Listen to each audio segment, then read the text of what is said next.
Ce guide n'a pas été conçu pour t'apprendre à devenir investisseur, ni pour te dire ce que tu dois faire avec ton argent. Il n'est pas là pour te promettre la liberté financière, ni pour te vendre une méthode miracle. Ce guide a un autre but. Il a été pensé comme un outil d'information complet, un panorama global et structuré de toutes les possibilités d'investissement qui existent aujourd'hui. Il ne s'agit pas d'un tutoriel, ni d'un programme de formation, mais d'un référentiel.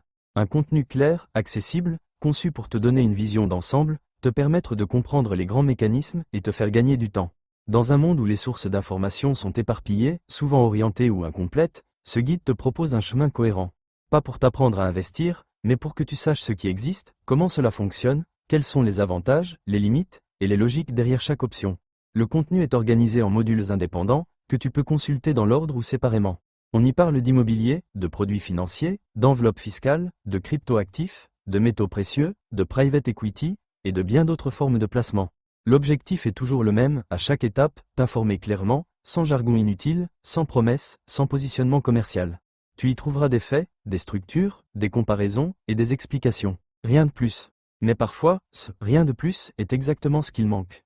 Ce guide ne prétend pas remplacer un conseiller. Il ne remplace pas l'expérience. Il ne remplace pas la prudence. Mais il peut t'aider à y voir plus clair, à poser les bases de ta réflexion, et à savoir ce que tu veux approfondir par la suite. Il n'y a aucune recommandation personnelle ici. Seulement de la clarté, de la méthode, et une vision complète du paysage dans lequel tu évolues. Tu peux commencer où tu veux. Tu peux le lire d'un bloc ou y revenir au fil du temps. Tu peux l'utiliser comme une carte du monde de l'investissement. Et comme toute carte, elle ne te dit pas où aller. Elle te montre simplement ce qui existe. Les produits financiers. On parle ici d'un ensemble très vaste, qui commence par les produits d'épargne les plus simples, et qui s'étend jusqu'aux outils les plus modernes et complexes. Ces produits ne sont pas tous faits pour les mêmes profils, ni pour les mêmes objectifs, mais ils partagent une chose en commun, ils sont des véhicules. Des manières de faire circuler ton argent, de le faire travailler, de le préserver, ou de le valoriser. Dans cette partie du guide, tu vas découvrir progressivement l'architecture complète de ce monde financier. Pas pour devenir trader, ni pour t'aventurer dans des techniques spéculatives, mais pour comprendre ce qui existe, comment ça fonctionne, et dans quel cas cela peut s'intégrer intelligemment dans une stratégie globale. On commencera par les solutions les plus stables, les plus connues, souvent considérées comme sûres. Puis on avancera, étape par étape, vers des outils plus dynamiques, plus risqués parfois, mais aussi porteurs de plus de potentiel. Tu ne trouveras ici ni recommandations personnelles, ni solutions toutes faites, mais une présentation structurée de ce qui compose le paysage des placements financiers modernes, depuis les livrets réglementés jusqu'aux crypto-actifs. Ce que tu construis ici, ce n'est pas une technique, c'est une culture. Une manière de lire les produits, de décoder les discours, de choisir avec discernement. Et cette culture commence maintenant. On les appelle « produits d'épargne sécurisés », car ils garantissent une chose très simple, ton capital nominal ne baissera pas. Mais ce qu'ils ne garantissent pas, c'est la valeur réelle de ton argent, ni ta capacité à préserver ton pouvoir d'achat dans le temps. Ces produits sont vendus comme des refuges, mais ils fonctionnent sur des mécanismes qui, dans un contexte économique instable et inflationniste, jouent clairement contre toi. Les livrets réglementés, rendement contrôlé, valeur en chute lente. Comment ça fonctionne? Les livrets réglementés comme le livret A, le LDDS ou le LEP sont des produits gérés par l'État. Ton argent, une fois déposé, n'est pas stocké dans une caisse figée, il est utilisé par la Caisse des dépôts pour financer des projets publics comme des logements sociaux, des collectivités, etc. En échange, on te reverse un taux d'intérêt fixé politiquement et non pas par le marché. D'où vient le rendement? Il est en grande partie déconnecté de la réalité des marchés financiers. Ce taux est calculé selon une formule qui prend en compte l'inflation officielle, souvent inférieure à l'inflation vécue, et les taux interbancaires. Mais ce taux est soumis à un arbitrage politique, donc il est souvent inférieur à l'inflation réelle. Quels sont les risques? Risque d'érosion du pouvoir d'achat, car le taux est quasiment toujours inférieur à l'inflation réelle. Plafond de dépôt, donc même en y plaçant le maximum, tu ne peux pas protéger une épargne importante. Taux figé à court terme, donc tu subis la dévaluation monétaire sans ajustement rapide. Risque de fausse sécurité, car tu vois ton capital stable, mais tu perds chaque année de la valeur sans t'en rendre compte. Les fonds en euros, un produit lent, figé, sous contrainte. Comment ça fonctionne? Les fonds en euros sont présents dans les contrats d'assurance vie. Ils sont composés à environ 80% d'obligations d'État et d'entreprises, et le reste en immobilier, actions, ou produits monétaires à faible risque. Les assureurs garantissent le capital investi, mais le rendement dépend des performances des obligations sous-jacentes, déjà achetées dans le passé. D'où vient le rendement? Les intérêts perçus sur les obligations détenues. Une part, souvent minime, des plus-values réalisées sur d'autres actifs, immobiliers, actions. Un lissage dans le temps par les compagnies, via la réserve de participation aux bénéfices. Pourquoi les rendements sont-ils bas? Parce que les obligations achetées il y a plusieurs années l'ont été à des taux très faibles. Et même si les taux d'intérêt remontent aujourd'hui, le stock existant tire encore les rendements vers le bas. Les compagnies sont obligées de rester prudentes car elles garantissent le capital à tous leurs clients en même temps. Quels sont les risques? Risque d'érosion lente, car les rendements restent nettement inférieurs à l'inflation. Pas de valorisation dynamique, car l'essentiel des actifs est figé dans des obligations anciennes. Frais internes, de gestion, d'entrée, d'arbitrage, qui viennent encore réduire le rendement net. Fausse illusion de sécurité, car si l'inflation dure, tu perds progressivement en valeur réelle. Les comptes à terme, le piège de la fixité. Comment ça fonctionne? Tu places une somme d'argent pendant une période définie à l'avance, 6 mois, 1 an, 2 ans, et la banque te promet un taux fixe. Pendant ce temps, ton argent est bloqué, et tu ne profites pas d'une éventuelle remontée des taux ou de nouvelles opportunités d'investissement. D'où vient le rendement? La banque place ton argent sur des produits monétaires ou obligataires, et elle te reverse une fraction de ce qu'elle perçoit en gardant sa marge. Le taux qu'elle te propose est toujours inférieur à ce qu'elle gagne. Quels sont les risques? Blocage total de ton argent pendant toute la durée du contrat. Rendement garanti trop faible, donc perte de valeur réelle assurée. Pas de flexibilité, donc aucun ajustement possible face à une crise, une inflation inattendue ou une opportunité à saisir. Conclusion, des produits conçus pour te maintenir à flot, pas pour te faire avancer. Tous ces produits ont une chose en commun, ils garantissent que tu ne perdras pas en apparence, mais ils t'empêchent de progresser en réalité. Ils peuvent avoir une place marginale dans une stratégie globale. Pour couvrir une dépense imprévue. Pour garder un fonds de sécurité. Pour protéger temporairement un capital en transition. Mais ils ne doivent jamais devenir un pilier, car ce sont des zones de stationnement, pas des moteurs. Dans un environnement où l'inflation grignote tout, où la monnaie perd de sa force chaque année, et où les marchés évoluent vite, rester immobile est un risque plus grand que de bouger. Dans les prochains modules, tu découvriras des classes d'actifs qui permettent de construire, de croître, et de protéger ta valeur sur le long terme. Pas sans risque, mais avec une vraie stratégie derrière. Quand tu décides d'investir dans des produits financiers comme les actions, les ETF, ou même les crypto-monnaies, tu as besoin d'un intermédiaire pour passer tes ordres d'achat et de vente. Cet intermédiaire, c'est ce qu'on appelle un courtier. Et aujourd'hui, la majorité des investisseurs particuliers passent par des courtiers en ligne. Mais tous ne se valent pas. Et bien comprendre comment ils fonctionnent, ce qu'ils proposent, et comment les utiliser intelligemment, peut faire une vraie différence sur le long terme. Un courtier en ligne, c'est une plateforme numérique qui te permet d'acheter et vendre des actifs financiers en quelques clics. Tu ouvres un compte, tu y déposes de l'argent, et ensuite tu accèdes au marché. Certains te donnent accès uniquement aux marchés européens, d'autres aux marchés internationaux. Certains te proposent des produits simples, d'autres te permettent d'utiliser des effets de levier, de faire du trading actif, voire de te positionner sur les matières premières ou les devises. Mais avant de te lancer, tu dois savoir ce que tu veux faire, et surtout, quel type d'investisseur tu veux être. Si tu veux investir de manière passive dans des ETF sur le long terme, tu n'as pas besoin d'une plateforme ultra complexe. Il te faut un courtier simple, fiable, avec peu de frais, et une bonne lisibilité. Si, à l'inverse, tu veux faire du trading actif, spéculer sur des variations de cours, utiliser des outils d'analyse technique ou passer plusieurs ordres par semaine, alors tu auras besoin d'un courtier plus avancé, avec une interface puissante, des graphiques en temps réel et une exécution rapide. La première chose à regarder, ce sont les frais. Chaque courtier a sa propre grille tarifaire. Certains facturent des frais fixes à chaque ordre, d'autres prennent une commission en pourcentage. Et parfois, tu peux avoir ce qu'on appelle un spread, c'est-à-dire une petite différence entre le prix d'achat et de vente, qui constitue leur rémunération cachée. Plus tu investis sur de petites sommes ou de façon régulière, plus les frais ont un impact direct sur ta rentabilité. C'est pour ça que comparer les frais est essentiel, surtout si tu veux investir tous les mois sur le long terme. Ensuite, il y a la sécurité. Tous les courtiers sérieux sont régulés, soit par l'AMF, en France, soit par des autorités équivalentes en Europe. Tu dois toujours vérifier que le courtier est enregistré, qu'il propose une protection des dépôts, et qu'il fonctionne sous une licence sérieuse. Les meilleurs courtiers offrent aussi une authentification à 2 facteurs, des systèmes de chiffrement, et un historique de fiabilité. Tu n'as pas envie de confier ton argent à une plateforme douteuse ou mal sécurisée. Autre point important, l'ergonomie de la plateforme.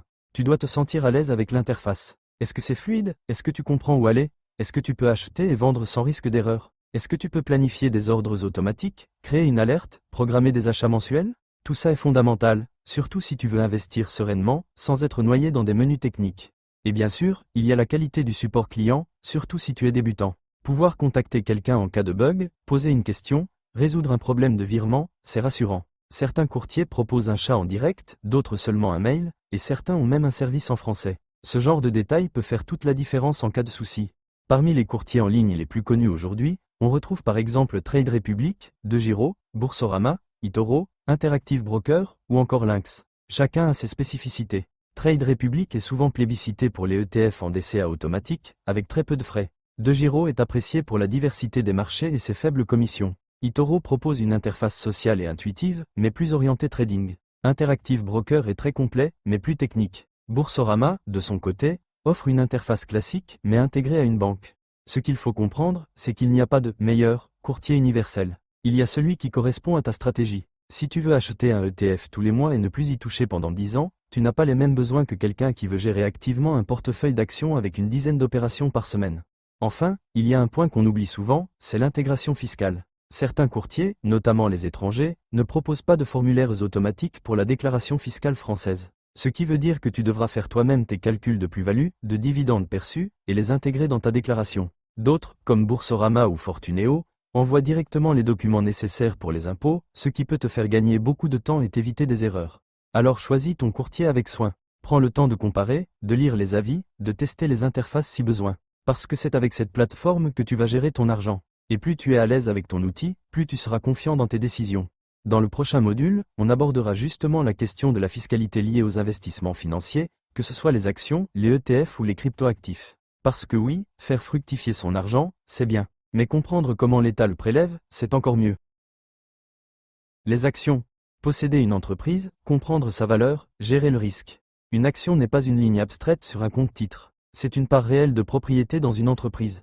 Lorsque tu achètes une action, tu deviens copropriétaire d'une entreprise, à hauteur de la quantité d'actions que tu détiens. C'est cette notion de propriété qui fonde la puissance de l'investissement en actions, mais aussi sa complexité. Car la valeur d'une entreprise ne se limite jamais à un chiffre unique. Elle est en constante évolution, influencée par des dizaines de facteurs internes et externes. Qu'est-ce qui fait monter ou descendre une action ? Une action monte lorsque les investisseurs estiment que l'entreprise va générer plus de valeur à l'avenir, et elle baisse lorsque cette perspective se dégrade. Les principales variables sont le chiffre d'affaires, les bénéfices, la croissance attendue, les annonces de résultats, les prévisions révisées, les dividendes versés ou la politique de distribution, les fusions, rachats, innovations ou restructurations, le climat économique général, les taux d'intérêt, la confiance des marchés. Mais au-delà de ces éléments concrets, une action est aussi un objet spéculatif. Sa valeur dépend autant de ce qu'elle est que de ce que le marché croit qu'elle va devenir. Comment estimer la valeur réelle d'une action ? Il existe plusieurs méthodes pour évaluer la juste valeur d'une action. La plus connue est l'analyse fondamentale, qui repose sur les données financières de l'entreprise.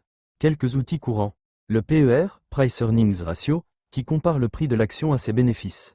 Le PEG, PER ajusté à la croissance, pour estimer le rapport entre rentabilité et potentiel. Le Price to Book, qui mesure la valorisation par rapport aux actifs nets. Le DCF, Discounted Cash Flow, qui consiste à actualiser les flux de trésorerie futurs attendus. Mais aucun modèle ne peut prédire l'avenir. L'analyse donne un cadre, pas une vérité. La volatilité, l'allié et l'ennemi. Les actions sont volatiles. Leur prix fluctue parfois violemment en fonction des événements économiques, politiques ou émotionnels du marché. Cette volatilité peut faire peur, mais elle est aussi ce qui rend l'investissement en actions intéressant sur le long terme, car elle permet de capter des hausses importantes. Ce n'est pas un défaut, mais une caractéristique. Le risque est réel, mais il est maîtrisable si l'on a une vision claire, une diversification intelligente et un horizon suffisamment long. La place des actions dans un portefeuille. Les actions sont le moteur de croissance d'un portefeuille. Ce sont elles qui, sur le long terme, permettent d'augmenter significativement ton capital. Mais leur place dépend de ton profil. Si tu es jeune, avec un horizon long, elles peuvent représenter une part importante de ton portefeuille. Si tu es proche de la retraite ou averse au risque, leur part doit être réduite, voire très ciblée. On peut investir en actions via des titres vifs, acheter directement les actions, des ETF actions, voire partie suivante, des fonds actions gérés activement. L'investissement en actions exige de la rigueur, de la méthode et de la patience. Mais il offre une opportunité unique de participer à la création de valeur dans l'économie réelle. Les actions. Posséder une entreprise, comprendre sa valeur, gérer le risque. Une action n'est pas une ligne abstraite sur un compte-titre. C'est une part réelle de propriété dans une entreprise. Lorsque tu achètes une action, tu deviens copropriétaire d'une entreprise, à hauteur de la quantité d'actions que tu détiens. C'est cette notion de propriété qui fonde la puissance de l'investissement en actions, mais aussi sa complexité. Car la valeur d'une entreprise ne se limite jamais à un chiffre unique. Elle est en constante évolution, influencée par des dizaines de facteurs internes et externes. Qu'est-ce qui fait monter ou descendre une action ? Une action monte lorsque les investisseurs estiment que l'entreprise va générer plus de valeur à l'avenir, et elle baisse lorsque cette perspective se dégrade.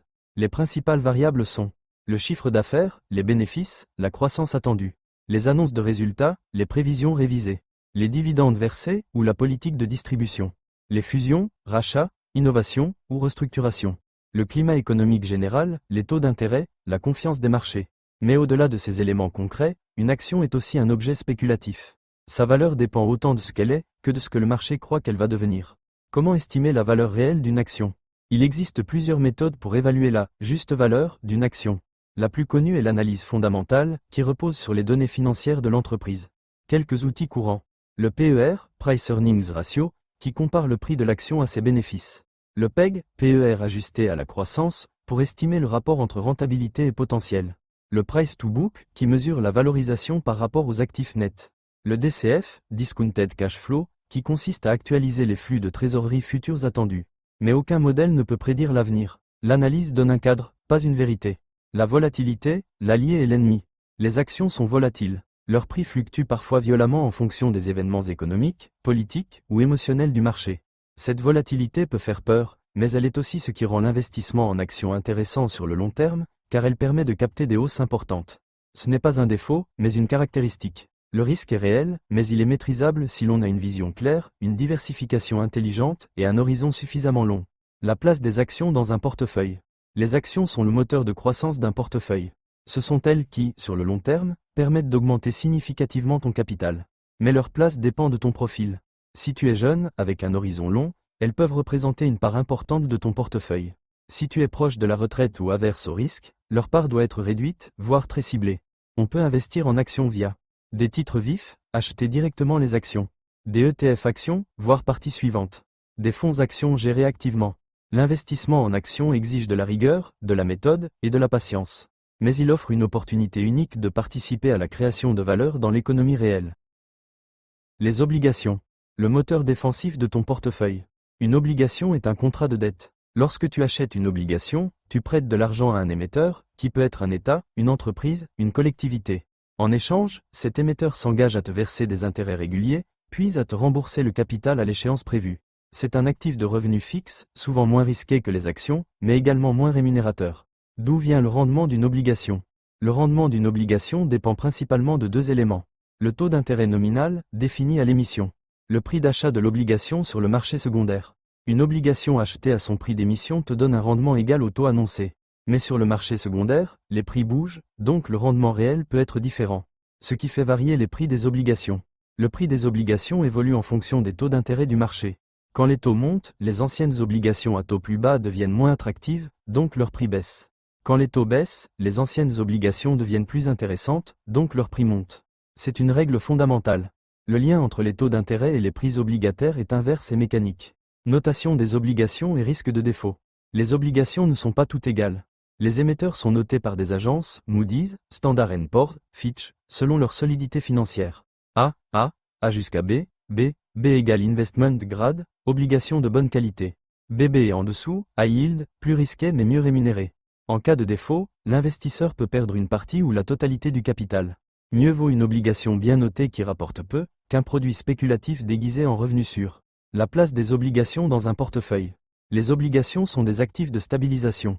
Elles offrent une forme de régularité dans un univers volatile.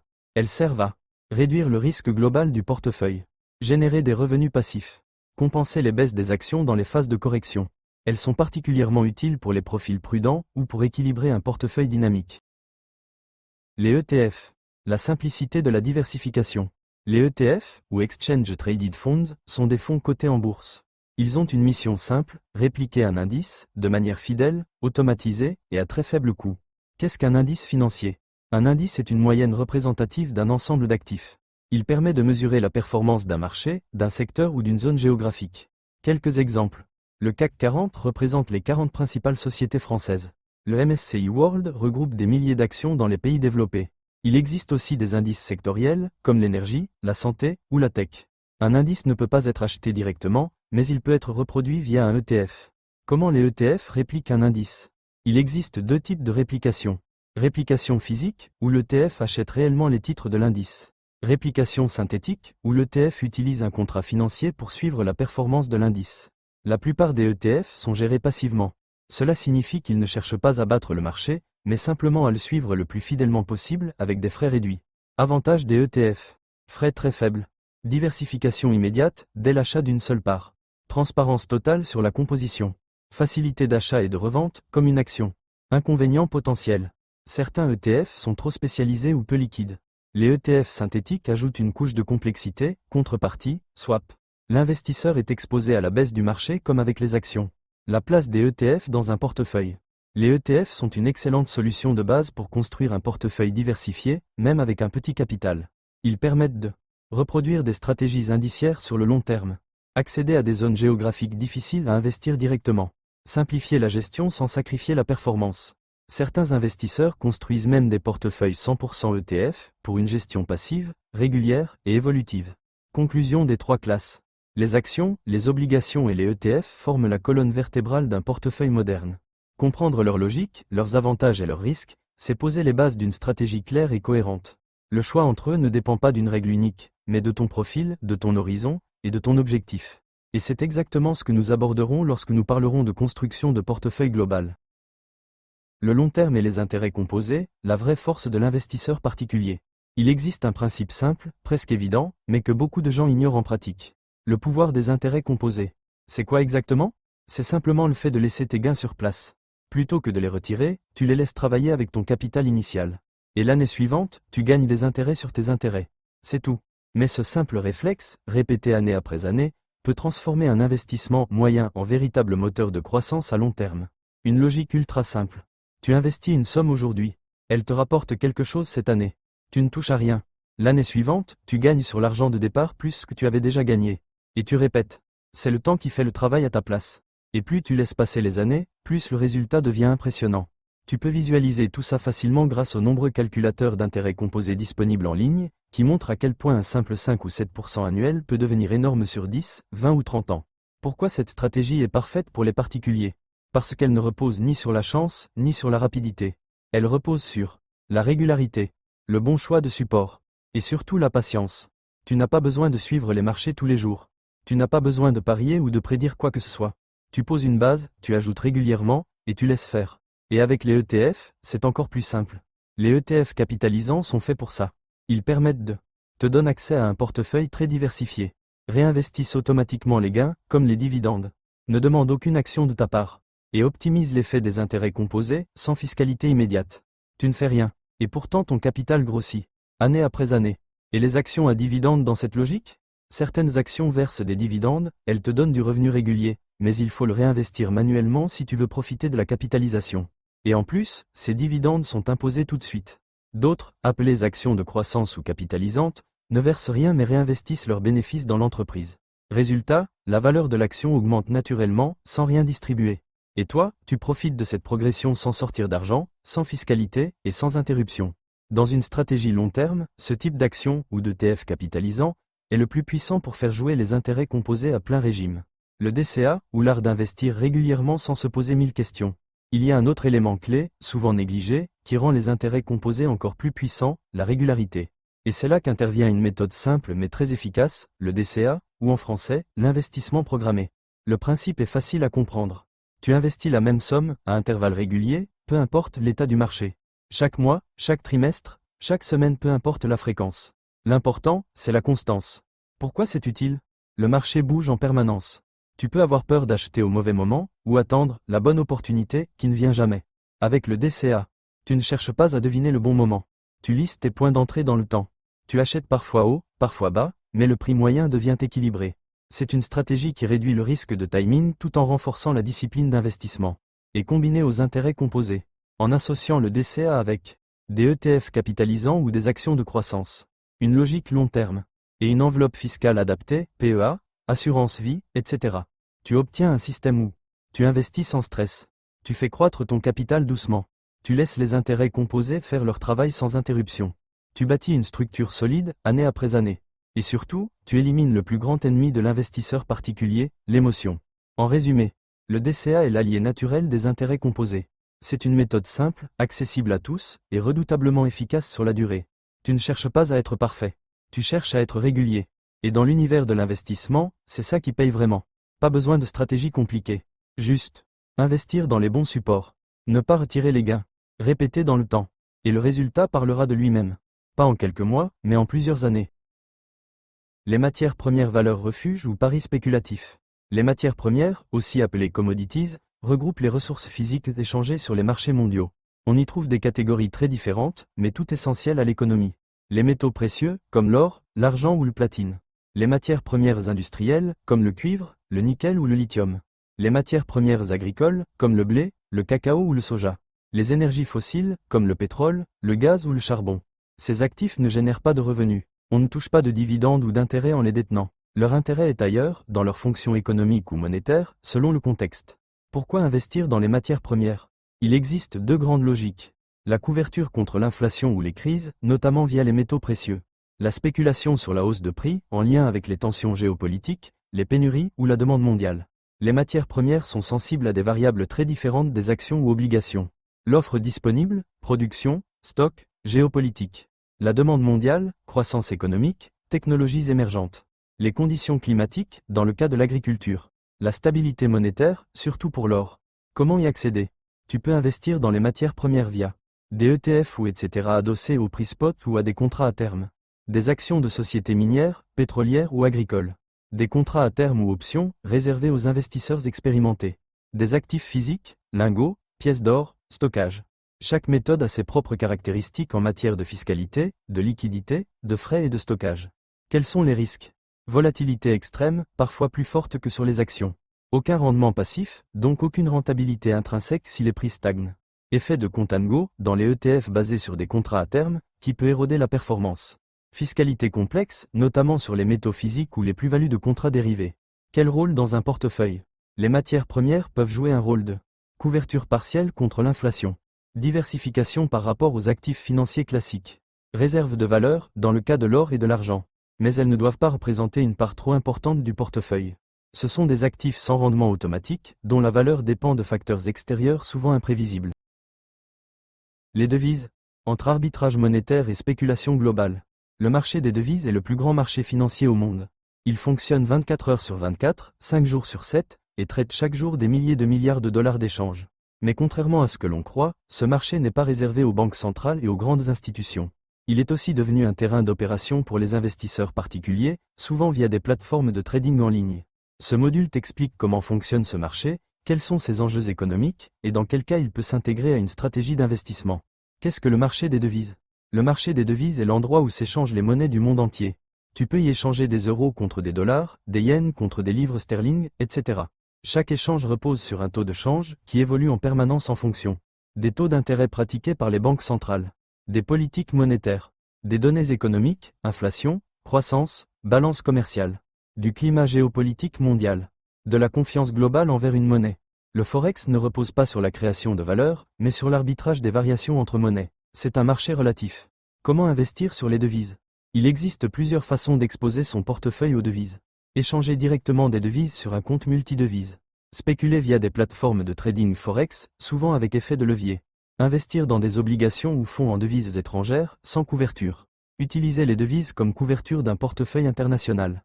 Certaines banques permettent également de détenir des comptes en devises, mais cela reste limité et souvent peu rémunérateur. Pourquoi certaines devises montent et d'autres baissent? Les devises sont influencées par plusieurs facteurs. Taux d'intérêt réel, plus ils sont élevés, plus une devise attire les capitaux. Stabilité politique, une monnaie sûre attire en période d'incertitude. État de l'économie, croissance, inflation, emploi. Intervention des banques centrales, assouplissement ou durcissement monétaire. Perception mondiale, confiance ou défiance des marchés. Une devise forte n'est pas toujours un signe de puissance économique. C'est parfois une conséquence de politiques restrictives ou une fuite vers la sécurité, comme avec le dollar en période de crise. Les risques du marché des devises. Le forex est l'un des marchés les plus techniques et spéculatifs. Effet de levier très élevé, souvent proposé jusqu'à multiplier par 30 ou plus. Volatilité importante, surtout à court terme. Risque de perte rapide, en cas de mouvement brusque ou de mauvaise gestion. Influence majeure des décisions politiques, souvent imprévisibles. C'est aussi un marché dominé par les algorithmes et les institutions, ce qui rend la compétition particulièrement rude pour les particuliers. Quel intérêt dans une stratégie d'investissement? Le forex peut jouer un rôle dans certaines situations. Couverture contre la baisse de l'euro, en cas d'investissement à l'étranger. Exposition tactique à une économie donnée, via sa monnaie. Diversification monétaire, pour réduire le risque de dépendance à une seule devise. Mais dans la majorité des cas, les devises sont un facteur à prendre en compte, plus qu'un actif à rechercher en soi. Conclusion. Le marché des devises est un monde à part, immense, liquide, rapide, mais aussi dangereux pour qui ne le comprend pas. Il peut être utile dans des stratégies précises, mais ne doit jamais être abordé avec légèreté ou amateurisme. L'investisseur particulier a tout à gagner à intégrer la logique des devises dans sa réflexion globale, sans nécessairement chercher à en faire un axe majeur de spéculation. Les crypto-actifs, entre innovation monétaire et spéculation mondiale.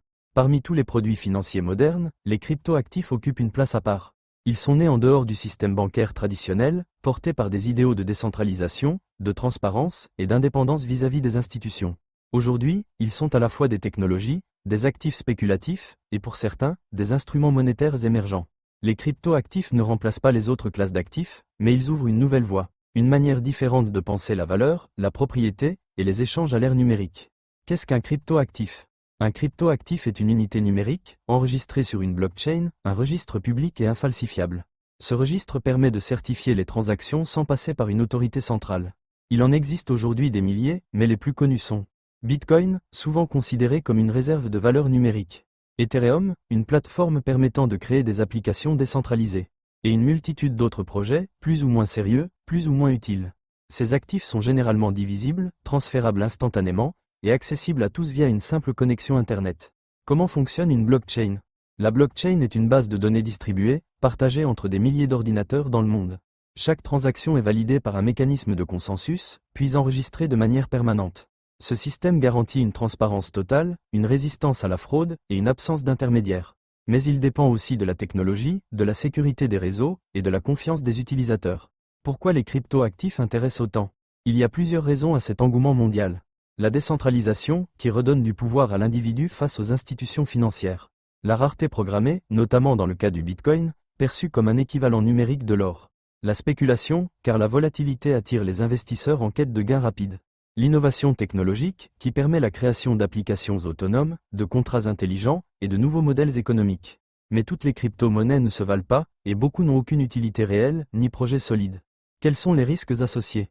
Les crypto-actifs sont extrêmement volatiles. Leur prix peut doubler ou chuter en quelques jours. Cette instabilité rend leur usage difficile comme monnaie stable et très risqué comme actif principal.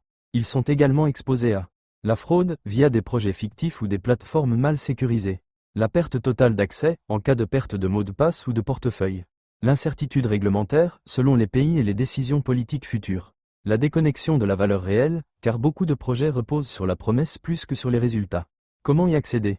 Tu peux acheter des crypto-actifs via des plateformes d'échange, Binance, Coinbase, Kraken, etc. Des applications mobiles plus simples mais souvent plus chères. Des courtiers traditionnels, qui proposent des ETF ou des certificats liés aux cryptos.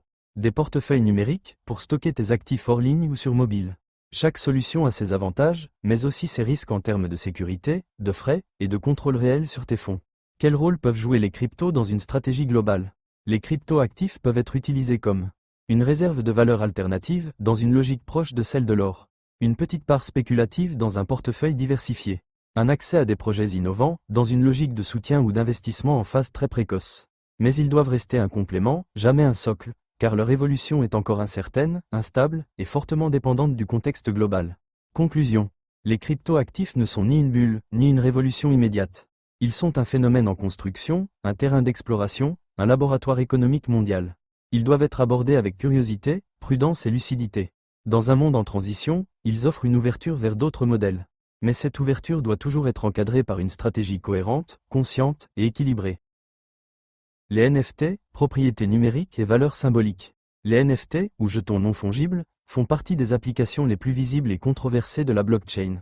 Pour certains, ce ne sont que des images numériques vendues à prix fou. Pour d'autres, une révolution dans la manière de certifier la propriété, l'authenticité et la rareté d'un actif dans un univers numérique. Derrière le battage médiatique, les NFT posent une question essentielle. Que signifie posséder quelque chose à l'ère digitale ? Qu'est-ce qu'un NFT ? Un NFT est un jeton unique, inscrit sur une blockchain, qui représente la propriété d'un actif numérique, comme une image, une vidéo, une musique, un objet de jeu vidéo, un billet d'événement, un terrain virtuel, un certificat. Contrairement aux crypto-monnaies classiques, comme le Bitcoin ou l'Ethereum, qui sont fongibles, chaque unité est interchangeable, un NFT est non fongible, c'est-à-dire unique et indivisible. Il ne s'agit pas du fichier lui-même, mais d'un enregistrement blockchain prouvant l'authenticité, l'auteur, l'historique et le propriétaire d'un contenu numérique. À quoi servent les NFT ? Les cas d'usage se sont multipliés ces dernières années. Art numérique. Les artistes peuvent vendre des œuvres sous forme de NFT, en garantissant l'authenticité et la traçabilité de la création. Cela a permis à certains créateurs de vendre directement leurs œuvres sans intermédiaire. Objets virtuels dans les jeux. Dans les jeux blockchain comme The Sandbox, Axie Infinity, les armes, personnages ou terrains sont des NFT que les joueurs peuvent posséder, vendre ou échanger librement. Billetterie et accès exclusif. Certains événements utilisent les NFT comme billets numériques, infalsifiables, parfois avec des privilèges rattachés, accès VIP, contenu bonus, communauté privée. Identité et preuve de participation. Certains NFT servent à prouver qu'un utilisateur a participé à un événement, qu'il est membre d'une communauté ou qu'il possède un droit exclusif dans un système. Immobilier virtuel et métaverse. Dans certains univers numériques, Decentraland, Otherside, les terrains virtuels sont tokenisés sous forme de NFT et peuvent être achetés, construits, monétisés. D'où vient la valeur d'un NFT? La valeur d'un NFT repose sur plusieurs éléments. La rareté, nombre d'exemplaires disponibles. L'auteur ou la marque associée. L'usage ou l'accès qu'il procure. La communauté qui le soutient. Le marché secondaire et la liquidité. La spéculation. Comme pour l'art traditionnel, il n'y a pas de valeur intrinsèque objective. Un NFT peut valoir des milliers d'euros ou rien du tout. La valeur est symbolique, émotionnelle, sociale et parfois opportuniste. Quels sont les risques des NFT? Volatilité extrême, les prix peuvent s'effondrer du jour au lendemain. Fraude et contrefaçon, certains NFT sont des copies d'œuvres existantes, sans autorisation. Illiquidité, revendre un NFT est parfois difficile, voire impossible. Effet de mode, certains projets ne reposent que sur le buzz et s'effondrent rapidement. Propriété confuse, le NFT te donne un certificat, mais pas toujours les droits d'auteur de l'œuvre associée. Où en est le marché des NFT en 2025? Après le boom spéculatif de 2021 et l'effondrement partiel de 2022-2023, le marché des NFT a entamé une phase de maturité. Les projets sans utilité ont disparu, et ceux qui restent cherchent à offrir de la valeur réelle. Accès exclusif à des services ou des événements. Identité numérique. Gaming et économie virtuelle. Traçabilité dans le luxe ou l'art. Les investisseurs sont devenus plus prudents, et les communautés plus sélectives.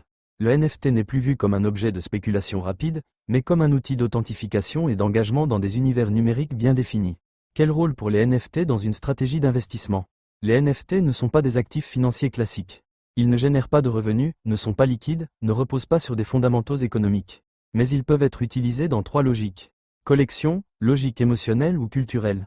Spéculation contrôlée, paris ciblés sur des projets porteurs. Accès ou positionnement dans l'écosystème Web3, participation à des communautés fermées, early access, engagement de marque. Ils doivent rester une part ultra minoritaire d'un portefeuille et ne jamais remplacer une gestion structurée. Conclusion. Les NFT ont ouvert une nouvelle manière de penser la propriété, la rareté et la valeur à l'ère numérique. Ils ne conviennent pas à tous les profils, mais ils constituent une innovation majeure, qui dépasse le simple cadre de l'art ou du jeu. Mieux vaut les comprendre en profondeur, les tester prudemment, et les intégrer de manière stratégique, que de les ignorer ou de s'y brûler. Jusqu'ici, on a parlé des supports dans lesquels tu peux investir ton argent, actions, obligations, ETF, crypto-actifs. Mais pour bâtir un patrimoine cohérent et optimiser ta stratégie, il faut aussi comprendre une autre chose tout aussi importante. Où tu places ces actifs. Car tous les placements ne se font pas à l'identique. On ne place pas des actions dans un coffre-fort et des ETF dans un tiroir. On les place dans ce qu'on appelle des portefeuilles d'investissement. Et ces portefeuilles ne sont pas seulement des comptes techniques. Ce sont des structures, parfois rattachées à des régimes fiscaux particuliers, qui vont te permettre d'investir de manière souple, ciblée ou fiscalement optimisée selon tes objectifs. Il existe aujourd'hui plusieurs portefeuilles d'investissement accessibles aux particuliers. Chacun a ses règles, ses avantages, ses contraintes. Et chacun peut jouer un rôle différent dans la construction de ton patrimoine global. Le plus simple d'entre eux, c'est ce qu'on appelle le compte titre ordinaire. C'est la porte d'entrée la plus flexible vers les marchés financiers. Avec un compte titre, tu peux acheter pratiquement tout ce que tu veux. Actions françaises, américaines, asiatiques, ETF, obligations, produits dérivés, il n'y a aucune restriction géographique ou technique. Tu es libre. Mais cette liberté a un prix, le compte titre n'offre aucun avantage fiscal. À chaque fois que tu réalises une plus-value ou que tu perçois un dividende, tu es imposé. Tu peux choisir entre la flat tax qui est à 30% ou le barème progressif sur le revenu, mais tu ne bénéficies d'aucun régime d'exonération spécial comme dans d'autres enveloppes. Le compte titre est donc parfait pour les stratégies dynamiques, pour investir à l'étranger ou faire du trading, mais il n'est pas optimal fiscalement pour le long terme, sauf si tu investis sans vendre pendant longtemps. Ensuite, tu as le plan d'épargne en actions, le fameux PEA. Il a été conçu pour encourager l'investissement en actions européennes, en offrant une fiscalité très avantageuse à partir de 5 ans. Concrètement, tant que tu ne retires pas d'argent, tu n'es pas imposé. Et si tu retires après 5 ans, tu ne paies que les prélèvements sociaux. L'impôt sur le revenu est totalement exonéré. Le PEA est donc un outil idéal pour faire croître ton capital sur le long terme, notamment avec des actions ou des ETF capitalisants. Il te permet de profiter pleinement des intérêts composés, sans être freiné par l'impôt. Mais attention, le PEA n'est pas sans limite. Tu ne peux y loger que des titres européens éligibles. Oublie les actions américaines ou certains fonds mondiaux. Le plafond de versement est aussi limité, à 150 000 € pour un PEA classique. Et si tu retires de l'argent avant 5 ans, tu déclenches une fiscalité immédiate, voire la clôture du plan. C'est donc une enveloppe parfaite pour la patience, pas pour les stratégies tactiques à court terme. L'autre grande enveloppe, très populaire, c'est l'assurance vie. C'est probablement l'outil le plus polyvalent du patrimoine français. Contrairement à ce que son nom suggère, l'assurance vie n'est pas un produit d'assurance décès, mais une enveloppe dans laquelle tu peux investir dans une grande variété de supports comme des fonds en euros sécurisés, mais aussi des unités de compte comme des ETF, des fonds d'action, des obligations, voire des SCPI. L'assurance vie a deux forces majeures. D'abord, sa fiscalité très allégée. Tu n'es pas imposé tant que tu ne retires pas d'argent. Et après 8 ans, tu bénéficies d'un abattement annuel sur les retraits, ainsi que d'un taux d'imposition réduit. Ensuite, sa capacité à faciliter la transmission de ton patrimoine. Grâce à la clause bénéficiaire, tu peux transmettre jusqu'à 152 500 € par bénéficiaire hors droit de succession, si le contrat a été alimenté avant 70 ans. C'est donc un outil d'investissement long terme, de gestion souple et de transmission optimisée. Mais attention aux frais, certaines assurances vie traditionnelles prennent des frais d'entrée, de gestion ou de sortie trop élevés. Mieux vaut s'orienter vers des contrats en ligne, plus transparents et plus compétitifs. Et enfin, il y a le plan d'épargne retraite, ou PER. Comme son nom l'indique, il est conçu pour t'aider à préparer ta retraite, avec un fonctionnement spécifique. La grande force du PER, c'est que les versements que tu y fais peuvent être déduits de ton revenu imposable, ce qui permet de réduire tes impôts aujourd'hui. Mais en échange, l'argent est bloqué jusqu'à la retraite, sauf cas exceptionnels comme l'achat de ta résidence principale ou un accident de vie. À la sortie, tu peux récupérer ton argent sous forme de rente ou de capital, mais avec une fiscalité adaptée plus faible qu'à l'entrée si tu es moins imposé au moment de ta retraite. Le PER est donc un outil stratégique pour les personnes fortement imposées, qui souhaitent optimiser leur fiscalité maintenant, tout en construisant un complément de retraite sur le long terme. En réalité, tu n'as pas besoin de choisir un seul portefeuille. La meilleure stratégie consiste souvent à les combiner intelligemment. Tu peux très bien avoir un PEA pour faire croître un capital en actions européennes, une assurance vie pour gérer un patrimoine familial diversifié, un PER pour lisser ton imposition tout en préparant ta retraite, et un compte titre pour investir librement sur les marchés internationaux. Chaque portefeuille a un rôle différent à jouer, et ensemble, ils peuvent former l'ossature d'un patrimoine complet, souple, fiscalement optimisé, et adapté à toutes les étapes de ta vie. Stratégie d'investissement. De la spéculation à la construction patrimoniale. Tous les produits financiers que tu as découverts dans les modules précédents ont une chose en commun, ils offrent la possibilité de placer ton argent dans un actif qui bouge. Mais la manière dont tu les utilises peut tout changer. Ce dernier module te permet de prendre du recul et de comprendre les grandes logiques qui existent dans le monde de l'investissement coté, selon tes objectifs, ton horizon, ton niveau d'engagement et ta tolérance au risque. La spéculation pure, le pari sur le mouvement. Dans cette logique, tu n'investis pas pour construire un patrimoine, mais pour profiter d'une variation de prix à court terme. Tu cherches à acheter bas, vendre haut, parfois dans la même journée. Outils utilisés. CFD. Forex. Crypto-monnaie très volatile. NFT à but spéculatif. Action à faible capitalisation très sensible aux news. Caractéristiques. Très forte volatilité. Fort effet de levier possible. Risque élevé de perte rapide. Temps et compétences élevés requis. Ce type d'approche peut être tenté avec une part très réduite de ton capital, si tu souhaites tester le marché ou apprendre par la pratique. Mais il ne doit jamais devenir un pilier de ta stratégie globale. 2. Le trading tactique, anticiper les tendances à moyen terme. Ici, l'objectif est d'identifier des opportunités de marché à l'échelle de quelques semaines ou mois, sur la base d'une analyse technique, fondamentale ou sectorielle. Outils utilisés. Actions ou ETF sectoriels. Obligations d'entreprise à rendement élevé. Matières premières. Défis ou crypto-monnaie de projets prometteurs. Caractéristiques. Nécessite une veille régulière. Exposition modérée au risque. Peut générer des gains intéressants si bien maîtrisés. Exige des critères d'entrée et de sortie clairs. Ce type de gestion peut convenir à un investisseur actif, qui souhaite optimiser certaines phases de marché tout en gardant une vision structurée. 3. L'investissement à long terme, construire sur la durée. C'est l'approche classique de l'investisseur, tu sélectionnes des actifs solides, tu les gardes longtemps, et tu laisses le temps jouer en ta faveur. Outils utilisés. Actions de grandes entreprises. ETF globaux diversifiés. Obligations souveraines. Matières premières en couverture. Assurance vie ou PEA pour la fiscalité. Crypto-monnaies établies, comme Bitcoin ou Ethereum, en diversification mesurée. Caractéristiques. Moins de temps de gestion. Moins de stress émotionnel. Rendement moyen plus stable, mais souvent supérieur à long terme. Repose sur la régularité et la discipline. Cette approche est adaptée à la grande majorité des investisseurs, et reste le cœur d'une stratégie patrimoniale solide. 4. La gestion passive automatisée, l'efficience simple. Certains investisseurs choisissent de déléguer entièrement la gestion à des modèles indiciels ou à des robots advisors. Outils utilisés. ETF monde ou sectoriel. Portefeuille géré par plateformes automatisées. Répartition fixe rééquilibrée périodiquement. Caractéristiques. Frais très faibles. Performance souvent supérieure à la gestion active sur le long terme. Demande peu de connaissances techniques. Nécessite une régularité de versement. Cette stratégie est idéale pour ceux qui veulent investir sans y consacrer trop de temps, tout en respectant une logique rationnelle et diversifiée. 5. L'investissement opportuniste raisonné entre deux mondes. Certains choisissent de garder un socle de long terme stable, tout en consacrant une petite part de leur portefeuille à des opportunités à fort potentiel, comme NFT rares ou utilitaires. Start-up crypto en phase précoce. Thématiques émergentes via ETF ou actions spécifiques. Matières premières ou secteurs sous-valorisés. C'est une manière d'introduire de la dynamique dans une structure de long terme, sans sacrifier la stabilité d'ensemble. Ce qu'il faut retenir. Il n'y a pas une seule bonne façon d'investir. Mais il y a toujours une cohérence à respecter entre ton objectif, ton horizon, ton profil de risque et ton temps disponible. Tu peux combiner plusieurs approches, tant que tu gardes un socle clair et résilient. Tu sais pourquoi tu fais chaque mouvement. Tu évites de confondre une stratégie de croissance avec un réflexe de casino. Ce module boucle la partie sur les produits financiers cotés. Dans la suite, nous aborderons un tout autre univers, celui des investissements dans le privé, où les règles, les horizons et les accès sont différents mais tout aussi stratégiques. Quand la technique devient un piège pour les particuliers.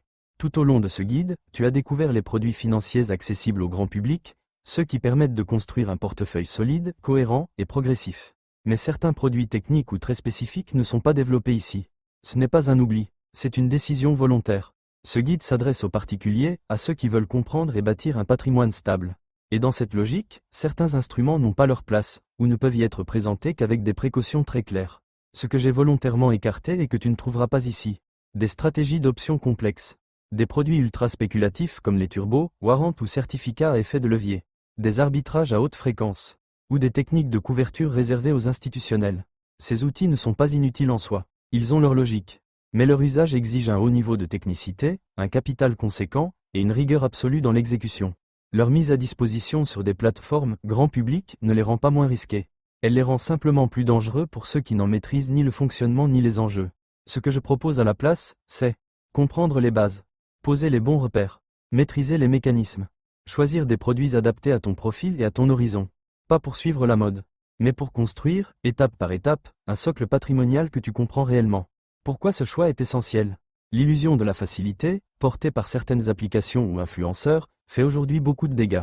Des particuliers investissent dans des produits qu'ils ne comprennent pas, perdent leur capital, et se détournent définitivement de l'investissement. Je préfère te donner moins d'outils, mais te permettre de vraiment les comprendre, plutôt que de t'exposer à des stratégies complexes sans filet. Car un bon investisseur, ce n'est pas celui qui tente tout. C'est celui qui sait ce qu'il fait, pourquoi il le fait, et ce qu'il attend de chaque choix.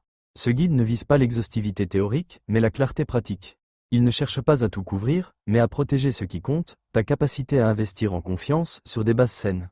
Tu ne construis pas ton avenir sur un effet de levier. Tu le construis avec de la méthode, de la patience, et une stratégie que tu maîtrises.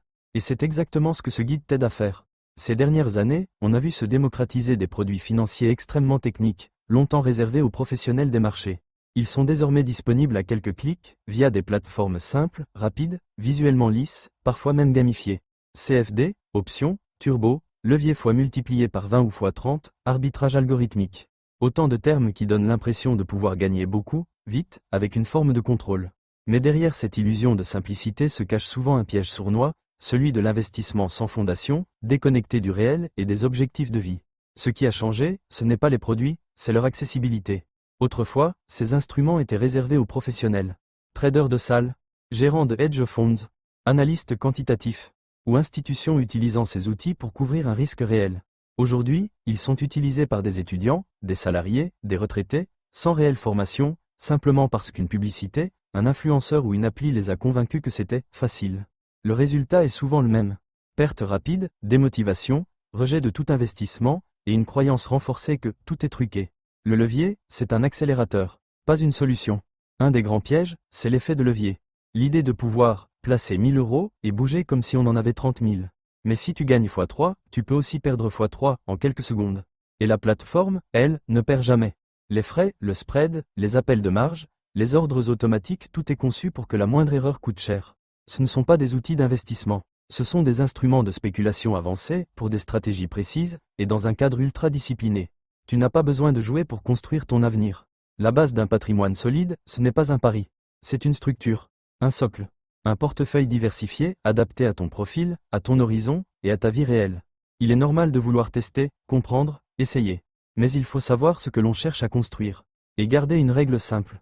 Ce que tu ne comprends pas, ce que tu ne peux pas expliquer toi-même, tu ne dois pas y mettre ton argent. L'accès au marché n'a jamais été aussi simple. Mais c'est justement pour cela que la discipline n'a jamais été aussi essentielle. Ce guide n'est pas là pour te faire fuir les outils complexes. Il est là pour que tu les comprennes, à leur juste place, comme des outils d'appoint, pas comme des piliers de ta stratégie.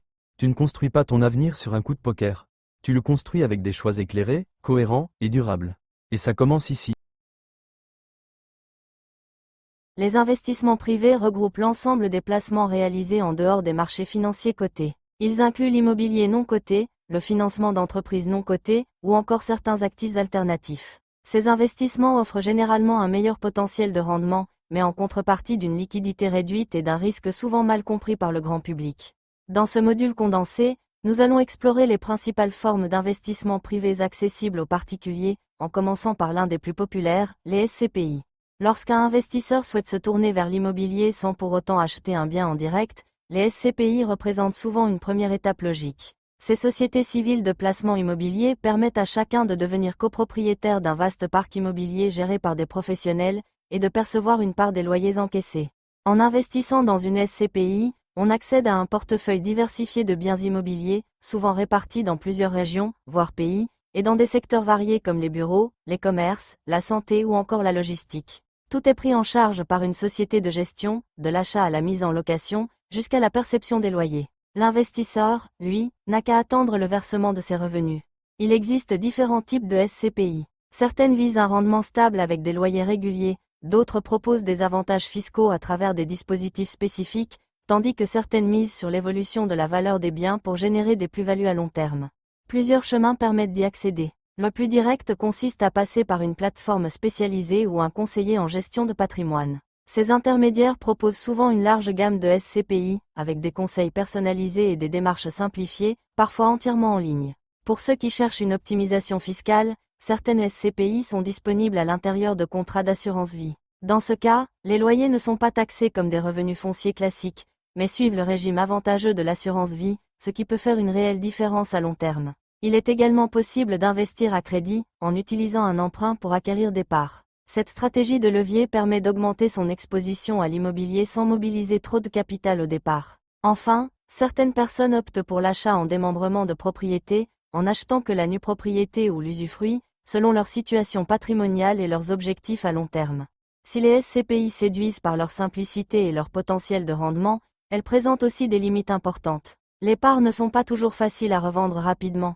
Les frais peuvent être élevés, et les revenus sont imposés comme des loyers classiques sauf en assurance vie. De plus, comme tout placement immobilier, il existe un risque de perte en capital. Pour autant, les SCPI restent un excellent outil de diversification, en particulier pour ceux qui souhaitent générer un revenu passif sans se soucier de la gestion d'un bien physique. À condition d'avoir un horizon long terme et d'accepter une certaine illiquidité, elles peuvent jouer un rôle structurant dans un portefeuille équilibré.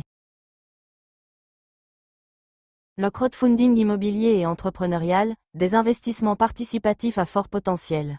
À mi-chemin entre la finance traditionnelle et l'économie collaborative, le crowdfunding s'est imposé ces dernières années comme une alternative attractive pour ceux qui souhaitent investir dans des projets concrets. Dans le domaine immobilier comme dans le financement d'entreprises, ce modèle repose sur une idée simple mais puissante, réunir de nombreux investisseurs autour d'un même projet, en mutualisant les apports pour permettre sa réalisation. Le crowdfunding immobilier consiste à financer, aux côtés d'autres particuliers, un programme de construction ou de rénovation porté par un promoteur. En échange de cette participation, l'investisseur perçoit des intérêts sur une durée relativement courte, souvent comprise entre 12 et 36 mois. Le rendement est séduisant, parfois supérieur à 8% par an, mais il s'accompagne d'un niveau de risque élevé. Si le projet échoue ou si le promoteur rencontre des difficultés, le capital investi peut être partiellement ou totalement perdu. Le crowdfunding ne se limite pas à la pierre. Il permet aussi de financer des entreprises, souvent des startups ou des PME en pleine croissance. Dans ce cadre, l'investisseur devient parfois actionnaire minoritaire, parfois simple créancier selon le montage. Le risque est plus important encore, mais l'impact émotionnel et sociétal peut être plus fort. Certains y voient une manière d'encourager l'innovation ou des projets porteurs de sens. Ce type d'investissement est très accessible. Quelques centaines d'euros suffisent pour participer, et les plateformes en ligne simplifient l'ensemble du processus. Cela attire un public jeune, souvent débutant, séduit par les promesses de rendement et la transparence affichée. Mais cette accessibilité peut aussi masquer les dangers. Ces placements doivent rester marginaux dans une stratégie patrimoniale et faire l'objet d'une diversification rigoureuse. En résumé, le crowdfunding permet d'injecter de la dynamique dans un portefeuille, tout en soutenant des projets concrets. Il est à manier avec prudence, mais peut être un levier intéressant pour ceux qui acceptent l'idée de prendre un peu plus de risques en échange d'un rendement potentiellement supérieur. Le private equity et les business angels, investir dans le cœur des entreprises. Le private equity, ou capital investissement, représente une forme d'engagement plus direct dans le tissu économique. Ici, l'investisseur ne prête pas simplement son argent, il devient copropriétaire d'entreprises non cotées, souvent des PME ou des startups, dans l'espoir de participer à leur croissance et d'en tirer une plus-value lors de la revente des parts. Ce type d'investissement se fait généralement à travers des fonds spécialisés, pilotés par des professionnels qui sélectionnent et accompagnent les sociétés ciblées. Mais certains particuliers choisissent aussi d'intervenir de manière plus personnelle, en devenant business angel. Le business angel investit dans une entreprise en phase de lancement ou d'expansion, souvent en complément d'un accompagnement humain, sous forme de conseil ou de réseau. Cet engagement va bien au-delà d'un simple placement financier. C'est un acte de confiance, de soutien à l'innovation, parfois même de passion.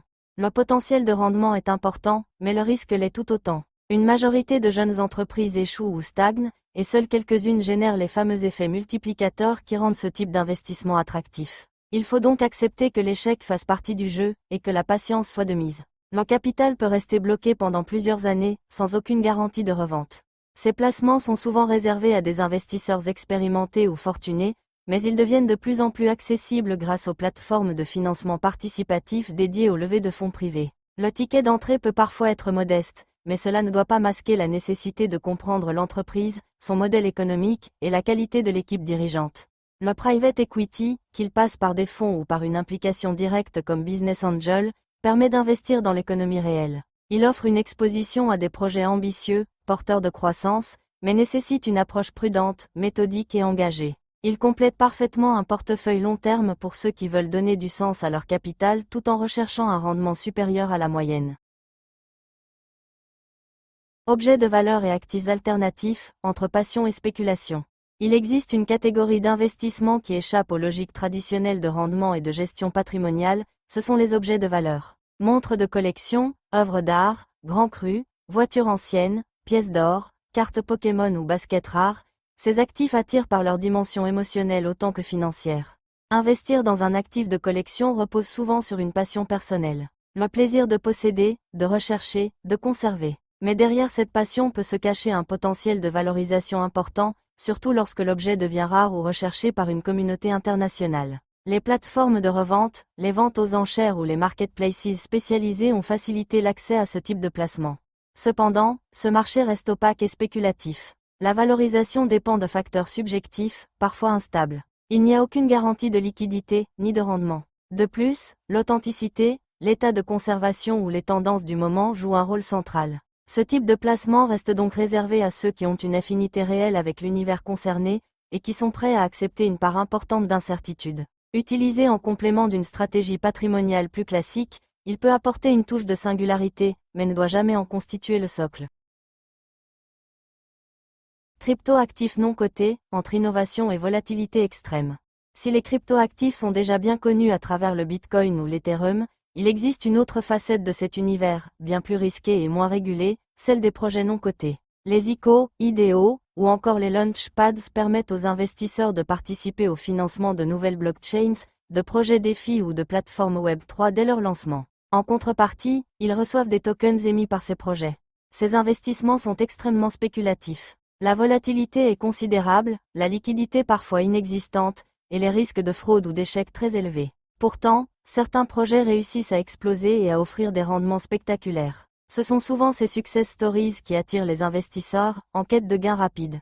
Participer à ce type de financement nécessite une solide connaissance technique, une grande prudence, et une capacité à accepter la perte totale du capital investi. L'environnement est mouvant, soumis aux aléas des régulations, des tendances technologiques, et de la confiance du marché. Les ICO et autres projets non cotés sont donc à réserver à un public averti, qui souhaite consacrer une très petite partie de son patrimoine à des paris ultra risqués, mais potentiellement transformateur.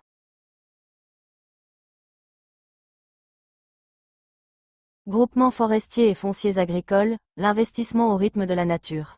Parmi les investissements les plus discrets mais aussi les plus stables, les groupements forestiers ou fonciers agricoles représentent une manière originale d'ancrer son capital dans le réel. Ces structures permettent à des particuliers d'acquérir collectivement des forêts ou des terres agricoles, souvent dans une logique de préservation, de rendement durable ou de transmission patrimoniale.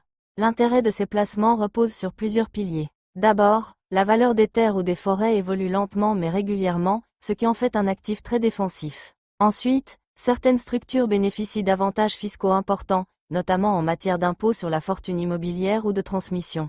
Enfin, ces actifs sont totalement décorrélés des marchés financiers, ce qui renforce leur rôle de stabilisateur dans un portefeuille. Ce type d'investissement s'adresse à ceux qui ont une vision long terme. La liquidité est très faible, parfois inexistante pendant plusieurs années, et les revenus sont modestes. Mais pour des profils prudents, soucieux de diversifier leur patrimoine en dehors des circuits classiques, ces groupements offrent une option tangible, écologique et fiscalement avantageuse. Construire une stratégie autour des investissements privés. L'univers des investissements privés est vaste, diversifié, et parfois déroutant. Il couvre des actifs tangibles comme l'immobilier, la terre, l'art, mais aussi des instruments financiers abstraits ou des projets émergents à fort potentiel technologique. Chaque catégorie possède ses spécificités, ses forces et ses limites. C'est pourquoi il ne s'agit pas de choisir entre l'un ou l'autre, mais plutôt de comprendre comment les combiner intelligemment.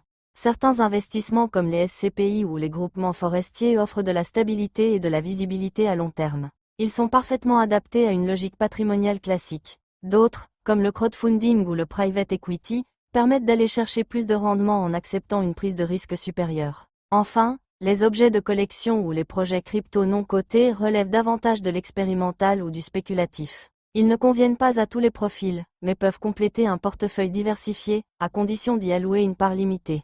Tout l'enjeu est de savoir équilibrer, répartir entre les actifs liquides et illiquides, mixer prudence et ambition. Gardez en tête que ces investissements doivent s'inscrire dans une vision de long terme, cohérente avec les objectifs personnels, fiscaux et patrimoniaux de chacun. Il ne s'agit pas de tout comprendre parfaitement dès le départ, mais de progresser étape par étape avec curiosité, discipline et vigilance.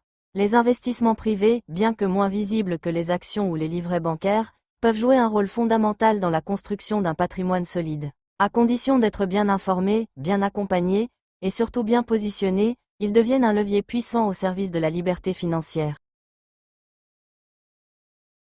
L'immobilier, c'est ce que beaucoup considèrent comme le pilier d'un patrimoine solide. Un investissement concret, visible, rassurant et parfois très rentable. Mais c'est aussi un monde rempli de jargon, de règles fiscales complexes et de pièges pour les débutants. Alors dans ce premier module, on va tout poser à plat. On va comprendre pourquoi l'immobilier attire autant de monde et pourquoi il ne faut pas s'y lancer à l'aveugle. Ce que tu vas apprendre ici, c'est la logique globale de l'investissement immobilier. Tu vas découvrir les différentes stratégies possibles, les vrais leviers qu'on peut utiliser et ce qu'il faut réunir avant même de chercher un bien. Pourquoi investir dans l'immobilier aujourd'hui? Investir dans l'immobilier, ce n'est pas juste acheter un appart. C'est une stratégie à part entière. L'immobilier a 3 avantages majeurs. 1. Il prend de la valeur dans le temps, surtout dans les bonnes zones. 2. Il peut générer un revenu régulier à travers les loyers. 3. Et surtout, il permet d'utiliser l'argent de la banque pour investir grâce au crédit. C'est ce qu'on appelle l'effet de levier. Tu investis une partie de ton argent et le reste est financé par la banque à condition que ton projet tienne la route. Mais soyons clairs, on ne peut pas investir sans rien du tout. Même si tu n'as pas besoin d'avoir des dizaines de milliers d'euros de côté, il faut quand même un minimum de stabilité financière. Tu dois pouvoir montrer à la banque que tu sais gérer ton argent, que tu es solvable et que ton projet est crédible. Pas besoin d'être riche, mais tu dois inspirer confiance. L'immobilier, ce n'est pas magique. Tu as sûrement déjà vu des vidéos qui promettent de devenir rentier en quelques mois grâce à l'immobilier. Mais ce que tu ne vois pas, ce sont les erreurs, les mauvaises estimations, les impayés, les travaux imprévus ou les choix fiscaux qui coûtent cher sur la durée. L'immobilier est une opportunité, mais mal maîtrisé, c'est aussi un risque. Ce qu'on va faire ensemble, c'est apprendre à investir en conscience. Les différentes stratégies immobilières. Tu vas voir qu'il n'y a pas une seule manière d'investir dans l'immobilier. Il y en a plusieurs, et chacune répond à un objectif différent. Certains cherchent à générer un complément de revenus chaque mois, c'est ce qu'on appelle le cash flow. D'autres préfèrent constituer un patrimoine qu'ils garderont sur le long terme. Il y a aussi ceux qui veulent préparer leur retraite, acheter intelligemment leur résidence principale ou encore optimiser leur fiscalité. Et selon ta situation, tu pourras t'orienter vers des petites surfaces ou des immeubles, la location vide ou meublée, la colocation, la location saisonnière ou les parkings, ou encore des montages plus complexes comme la SCI ou le LMNP. Pas besoin de tout connaître dès le début. Ce qu'on va faire ici, c'est t'aider à choisir la bonne stratégie pour toi. Ce que tu vas apprendre dans cette formation. Cette formation est conçue comme un parcours complet. Chaque module t'accompagnera pas à pas, depuis les bases jusqu'aux opérations concrètes. Tu vas apprendre à repérer les bonnes affaires sur le marché, calculer une rentabilité réelle, pas juste théorique, monter un dossier solide pour obtenir un crédit, comprendre la fiscalité immobilière et l'utiliser intelligemment, organiser tes travaux, meubler efficacement, trouver des locataires fiables, gérer ton bien au quotidien et préparer un deuxième investissement en capitalisant sur le premier. Le tout, sans jargon inutile, avec des exemples concrets et une méthode que tu pourras appliquer même si tu pars de zéro. À qui s'adresse cette formation? Cette formation s'adresse à toutes les personnes qui veulent comprendre et agir, sans tomber dans les raccourcis ou les promesses irréalistes. Tu n'as pas besoin d'être expert, ni d'avoir une grosse somme de départ. Mais tu dois être prêt à apprendre sérieusement, à préparer ton projet et à agir avec méthode. Que tu sois salarié, étudiant, indépendant ou en reconversion, l'immobilier peut être un outil puissant. Et cette formation est là pour t'apprendre à t'en servir. Dans le prochain module, on va poser les bases techniques. On verra comment fonctionne le marché immobilier, quels sont les types de biens les plus adaptés à l'investissement, et surtout, comment reconnaître une bonne affaire grâce à des indicateurs simples mais efficaces. Tu vas passer du flou à la clarté, étape par étape. On se retrouve tout de suite dans le module suivant. Avant de parler fiscalité, stratégie ou gestion locative, il faut comprendre les fondations. Ce module est là pour t'expliquer comment fonctionne vraiment l'investissement immobilier et comment reconnaître une bonne affaire avant même de visiter un bien. On va parler de comment fonctionne le marché immobilier, quels sont les types de biens adaptés à l'investissement et surtout, comment calculer une rentabilité réelle sans te faire piéger par des chiffres trompeurs. Comment fonctionne le marché immobilier? Le marché immobilier français repose sur une logique assez simple. Plus la demande est forte dans une zone, plus les prix montent. Et plus les loyers suivent, du moins en théorie. Mais il faut savoir que le marché immobilier est lent. Les prix ne bougent pas tous les mois comme en bourse, mais quand ils montent ou descendent, ils le font sur la durée, et parfois fortement. C'est pour ça qu'il faut toujours investir en gardant une vision long terme. Tu n'achètes pas pour revendre dans 6 mois. Tu achètes pour 10, 15, voire 20 ans. Et ce qu'il faut surtout regarder, ce n'est pas le passé, mais les perspectives. Est-ce que la zone est dynamique? Est-ce qu'il y a des projets d'aménagement, des entreprises, des étudiants? Est-ce que la demande locative est forte? L'objectif, ce n'est pas d'acheter n'importe quoi ou à bas prix. C'est d'acheter là où la demande est stable ou en croissance, même si le prix est un peu plus élevé. Quels types de biens sont intéressants pour investir? Il existe plein de types de biens différents. Voici les plus courants en investissement locatif. Studio ou T2 dans une grande ville, bien pour les étudiants ou jeunes actifs, bonne demande, mais souvent cher à l'achat. Petite maison dans une ville moyenne, plus abordable, bon cash flow possible, mais attention à la vacance locative. Immeuble de rapport, plusieurs logements dans un seul bâtiment, idéal pour optimiser la rentabilité, mais demande plus de gestion. Parking, box, garage moins de gestion, pas de travaux, mais rentabilité limitée. Colocation ou location saisonnière, forte rentabilité, mais plus de turnover et de régulation à respecter. Ce n'est pas une question de bon ou mauvais bien. C'est une question de cohérence avec ta stratégie, ton temps disponible et ta capacité à gérer. Comprendre la rentabilité d'un bien. Il y a 3 niveaux de rentabilité. Et il faut connaître les 3, pas juste celui qu'on te montre dans les annonces. 1. Le rendement brut. C'est le plus simple. Loyer annuel divisé par le prix d'achat multiplié par 100. Mais il ne tient pas compte des charges, des frais, ni des impôts. 2. Le rendement net. On enlève les charges de copropriété, les frais de gestion, la taxe foncière. C'est déjà plus réaliste. 3. Le rendement net d'impôt. C'est le plus proche de la réalité, il tient compte de ta fiscalité réelle, selon ton régime. Et c'est celui-là qui compte vraiment. Si tu regardes uniquement le brut, tu risques de te faire avoir. Un bien avec 10% brut peut être moins rentable qu'un autre à 6%, une fois la fiscalité et les charges prises en compte. Les erreurs de débutants à éviter. Voici 3 pièges classiques qu'on va t'aider à éviter. Confondre prix bas et bonne affaire. Si personne ne veut louer dans le quartier, ce n'est pas un bon investissement, même à moins 30%. Croire que tout se passe comme prévu, un mois de vacances locatives ou un locataire qui part trop vite peut faire chuter ta rentabilité. Sous-estimer les frais cachés, travaux, notaires, ameublement, diagnostic, tout doit être anticipé dans ton calcul. Conclusion. Ce qu'il faut retenir de ce module, c'est que l'investissement immobilier rentable commence avant l'achat. Tu dois comprendre le marché, connaître les types de biens adaptés et savoir analyser un projet avec méthode. Dans le prochain module, on va s'attaquer à un point central. Le financement. Comment fonctionne un crédit immobilier, comment préparer ton dossier, et surtout, comment négocier intelligemment avec la banque. On se retrouve tout de suite dans le module suivant.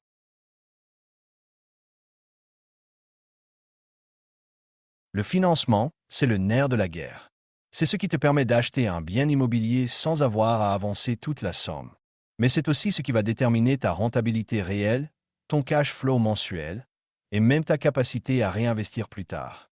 Dans ce module, on va voir ensemble comment fonctionne un crédit immobilier, comment les intérêts sont réellement calculés, comment présenter un bon dossier à la banque, et quel levier tu peux utiliser pour optimiser ton financement. Comment fonctionne un crédit immobilier? Quand tu contractes un prêt immobilier, la banque te prête une somme que tu rembourses chaque mois. Mais ce que tu rembourses n'est pas seulement ce que tu as emprunté. Il y a aussi les intérêts. Et ces intérêts ne sont pas un simple pourcentage du prix de la maison. C'est ici que beaucoup de gens se trompent. Comprendre le vrai fonctionnement des intérêts. Prenons un exemple simple. Tu empruntes 200 000 € sur 20 ans à un taux d'intérêt de 3%. Beaucoup de gens pensent que ça veut dire que tu vas payer 3% de 200 000 €, soit 6 000 €, et que c'est tout. Mais ce n'est pas du tout ça. Ce 3%, c'est un taux annuel, appliqué chaque année sur le capital qu'il te reste à rembourser. Ça fonctionne comme ça. Au début, tu dois encore tout rembourser, donc les intérêts sont calculés sur 200 000 €. Chaque mois, une partie de ton remboursement va réduire le capital. Donc, au fur et à mesure que tu rembourses, le montant des intérêts diminue. Et c'est là que le système d'amortissement dit à la française entre en jeu. Tes mensualités sont fixes, même montant chaque mois. Mais au début, tu rembourses surtout des intérêts. Et à la fin, tu rembourses presque uniquement du capital. Simulation rapide. Prenons notre exemple. 200 000 € sur 20 ans à 3%. La mensualité sera d'environ 1 110 € par mois. Sur 240 mois, tu vas donc rembourser 266 400 € au total. Ce qui veut dire que les intérêts représentent environ 66 400 € sur toute la durée, soit plus de 30% du montant initial emprunté, pas seulement 3%. Et ça, c'est sans compter l'assurance emprunteur, qui peut représenter 10 000 à 20 000 € de plus selon ton profil. Préparer un bon dossier bancaire. Pour que la banque te prête dans de bonnes conditions, elle va analyser plusieurs choses. Ton revenu, la règle classique, c'est de ne pas dépasser 35% d'endettement. Ton épargne, pas pour payer, mais pour rassurer. La stabilité de ta situation, CDI, ancienneté, gestion des comptes. Le bien en lui-même, s'il est rentable et bien situé, ça rassure aussi. L'objectif, c'est de montrer à la banque que tu maîtrises ton projet et que tu n'es pas un risque. Et pour ça, il faut venir avec un budget clair, achat plus frais plus travaux, un plan de financement réaliste, et si possible, une simulation locative avec rentabilité nette. Les leviers à connaître pour optimiser son crédit. Tu peux jouer sur plusieurs paramètres pour rendre ton crédit plus favorable. 1. La durée, plus c'est long, plus c'est souple mais plus c'est cher en intérêt. 2. L'apport, il n'est pas toujours obligatoire, mais il peut te faire gagner en taux. 3. La négociation du taux d'assurance, souvent négligée, mais elle peut te faire économiser beaucoup. 4. Le différé de remboursement, parfois possible, pour ne pas payer tout de suite si tu fais des travaux. Le but, ce n'est pas juste de prendre un crédit, mais de construire une stratégie de financement adaptée à ton projet. Conclusion. Tu sais maintenant que le crédit immobilier, c'est un outil très puissant. mais qu'il faut comprendre en détail pour éviter les mauvaises surprises. Ce que tu dois retenir. Les intérêts ne sont pas une taxe unique, ils s'appliquent chaque année sur le capital restant dû. Sur 20 ou 25 ans, ça peut représenter des dizaines de milliers d'euros. Ton dossier bancaire, c'est ta vitrine, il doit être clair, logique, rassurant. Si tu veux avoir une idée précise du coût total de ton crédit ou du montant des intérêts à payer, je t'invite à utiliser un simulateur en ligne. Il en existe des dizaines, gratuits, accessibles à tous et très faciles à prendre en main. Merci d'avoir suivi cette vidéo et on se retrouve dans le prochain module pour parler fiscalité. Dans le prochain module, on va s'attaquer à un point sensible, la fiscalité immobilière. Tu vas découvrir les différents régimes fiscaux, leurs avantages, leurs pièges et comment choisir celui qui maximise ta rentabilité. On se retrouve tout de suite.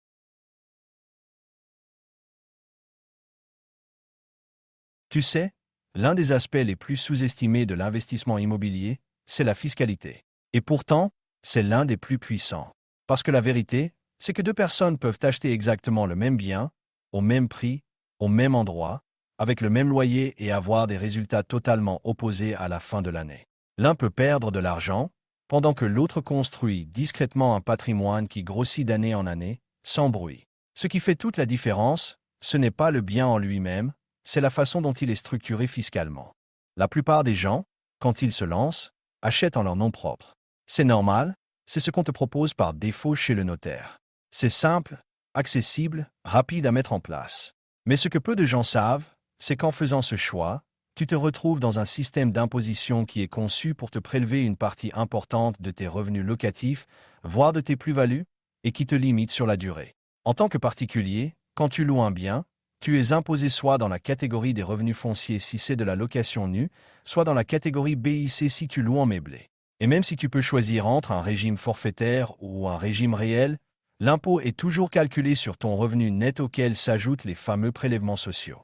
Ce que ça veut dire concrètement, c'est que plus ton projet fonctionne, plus tu gagnes d'argent et plus tu es lourdement imposé. C'est ce qu'on appelle une fiscalité linéaire, tu gagnes, tu paies. Mais pendant ce temps-là, les investisseurs aguerris font autre chose. Ils ne montent pas un projet pour qu'il tienne un an ou deux, ils montent une stratégie. Et leur stratégie passe presque toujours par une structure, une entreprise. Parce qu'investir en société, ce n'est pas juste une question d'image ou de statut. C'est une manière de changer complètement la manière dont tu es imposé. Une entreprise peut déduire ses charges. Elle peut amortir un bien immobilier. Elle est imposée sur le bénéfice net et non pas sur le revenu brut. Et surtout, elle peut conserver sa trésorerie pour la réinvestir sans passer par la case impôt sur le revenu.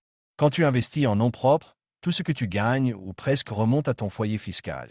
Tu paies l'impôt, tu paies les prélèvements sociaux, et si tu veux réinvestir, tu recommences depuis zéro.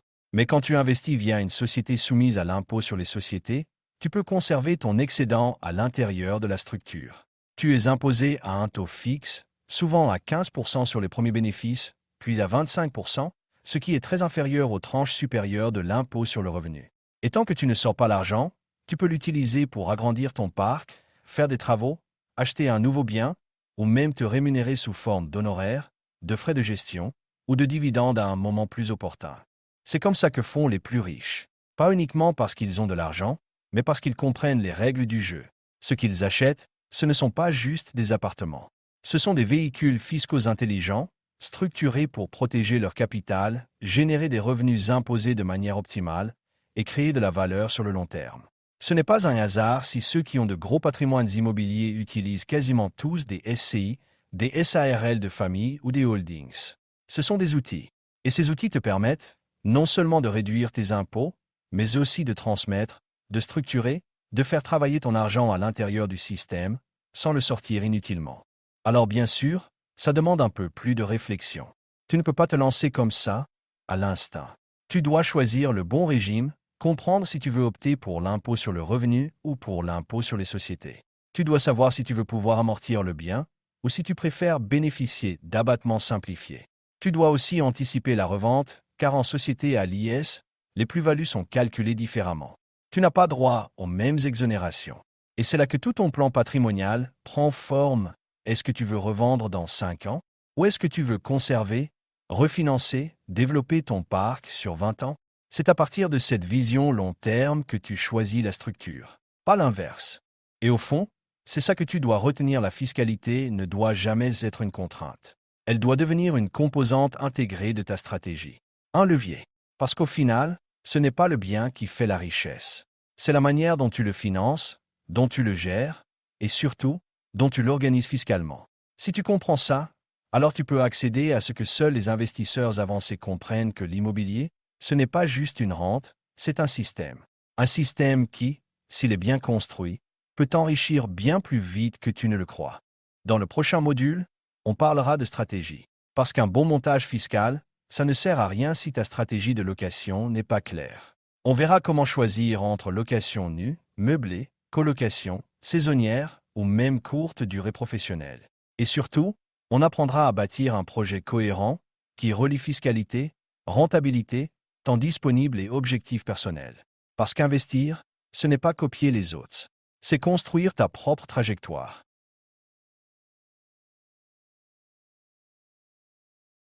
Si tu veux que ton investissement fonctionne vraiment, tu dois d'abord comprendre une chose simple: tu ne peux pas copier la stratégie de quelqu'un d'autre. Ce qui a marché pour lui ne marchera pas forcément pour toi. Parce que chaque stratégie dépend d'un seul facteur fondamental. Toi, ton profil, ton revenu, ton temps disponible, ton appétence au risque, ton objectif à court ou long terme, tout ça détermine la méthode que tu dois suivre. Investir dans l'immobilier, ce n'est pas choisir un bien et signer un crédit. C'est poser une structure, un fil conducteur, une stratégie cohérente. Et pour ça, tu dois te poser les bonnes questions dès le départ. Est-ce que tu veux générer du cash immédiatement? Ou est-ce que tu préfères construire un patrimoine qui prend de la valeur avec le temps? Est-ce que tu veux t'en occuper toi-même? Ou tu veux déléguer entièrement la gestion? Est-ce que tu veux pouvoir réinvestir rapidement? Ou tu préfères faire un seul gros projet sur plusieurs années? Est-ce que tu veux vivre de l'immobilier? Ou simplement sécuriser ton avenir? Toutes ces questions ont des réponses différentes, et chaque réponse t'oriente vers un type de bien, un mode de location, une fiscalité spécifique. Prenons un exemple simple. Si tu veux du cash flow, un revenu mensuel qui dépasse tes charges et ton crédit, tu vas plutôt te tourner vers de la location meublée, voire de la colocation, ou même de la courte durée si tu es prêt à y consacrer du temps. Ces stratégies permettent des loyers plus élevés, donc une marge de manœuvre plus grande. Mais elles impliquent aussi plus de gestion, plus de turnover et parfois plus d'instabilité. À l'inverse, si tu veux un projet plus passif, plus long terme, tu vas peut-être privilégier une location nue, plus stable, avec moins de gestion, mais aussi une rentabilité immédiate souvent plus faible. Ça ne veut pas dire que l'un est meilleur que l'autre. Ça veut juste dire que les deux répondent à des objectifs différents. Il faut aussi que tu prennes en compte ton rapport au temps. Est-ce que tu veux investir dans une ville que tu connais, proche de chez toi, où tu peux aller sur place en cas de besoin? Ou est-ce que tu es prêt à déléguer à une agence dans une autre région, voire à l'autre bout du pays, si la rentabilité y est meilleure? Là encore, il n'y a pas de bonne ou de mauvaise réponse, mais il y a une cohérence à respecter. Si tu es salarié à plein temps, que tu as peu de temps libre, et que tu vis dans une grande ville où les prix sont très élevés, alors tu ne peux pas te permettre un investissement qui demande une gestion quotidienne. Tu dois trouver une stratégie adaptée à ta réalité. Et bien sûr, il y a la question de la fiscalité. Si tu veux vivre des loyers maintenant, tu dois anticiper les impôts que tu vas payer chaque année. Et dans ce cas, tu auras intérêt à optimiser ton montage fiscal, peut-être à opter pour du meublé réel ou à passer par une structure à l'IS. À l'inverse, si ton but est de réinvestir, de grossir ton patrimoine sans sortir les revenus tout de suite, alors la société devient un outil très puissant. Elle te permet d'accumuler de la trésorerie, de réinvestir sans fiscalité personnelle et de bâtir une vraie mécanique de croissance. C'est exactement comme ça que les plus gros investisseurs raisonnent. Ils ne pensent pas en termes de biens, mais en termes de stratégie globale. Pour eux, chaque bien est une pièce dans un puzzle plus grand, un élément de leur plan de développement, un levier vers le suivant. Et ce plan, il est défini bien avant d'acheter quoi que ce soit. Et toi, tu dois faire pareil. Tu dois poser ta feuille de route. Tu dois savoir si tu cherches la rentabilité maximale ou la tranquillité. Si tu veux de la trésorerie maintenant ou du capital dans 15 ans. Si tu veux déléguer ou rester aux commandes. Et une fois que tu as cette vision claire, chaque décision devient plus simple. Le type de bien, le lieu, le type de location, la durée du crédit, le régime fiscal, la structure juridique. Tout découle de ta stratégie. Ce que tu dois éviter à tout prix, c'est d'acheter un bien parce qu'il n'est pas cher ou parce qu'il a l'air sympa. L'immobilier n'est pas un jeu de hasard. C'est un système. Et dans ce système, chaque choix te rapproche ou t'éloigne de ton objectif. Alors si tu veux vraiment réussir, prends le temps de construire cette stratégie. Pose-toi, réfléchis à ce que tu veux vraiment, pas ce que les autres veulent à ta place. Et ensuite, construis ton projet en cohérence avec ta réalité. Dans le prochain module, on va passer au concret. Je vais te montrer étape par étape comment se déroule une opération immobilière. Depuis la recherche du bien jusqu'à la signature chez le notaire, en passant par la négociation, le compromis, les diagnostics et tous les pièges à éviter. C'est là que tu vas pouvoir appliquer ta stratégie sur le terrain et voir si elle tient la route. On se retrouve juste après.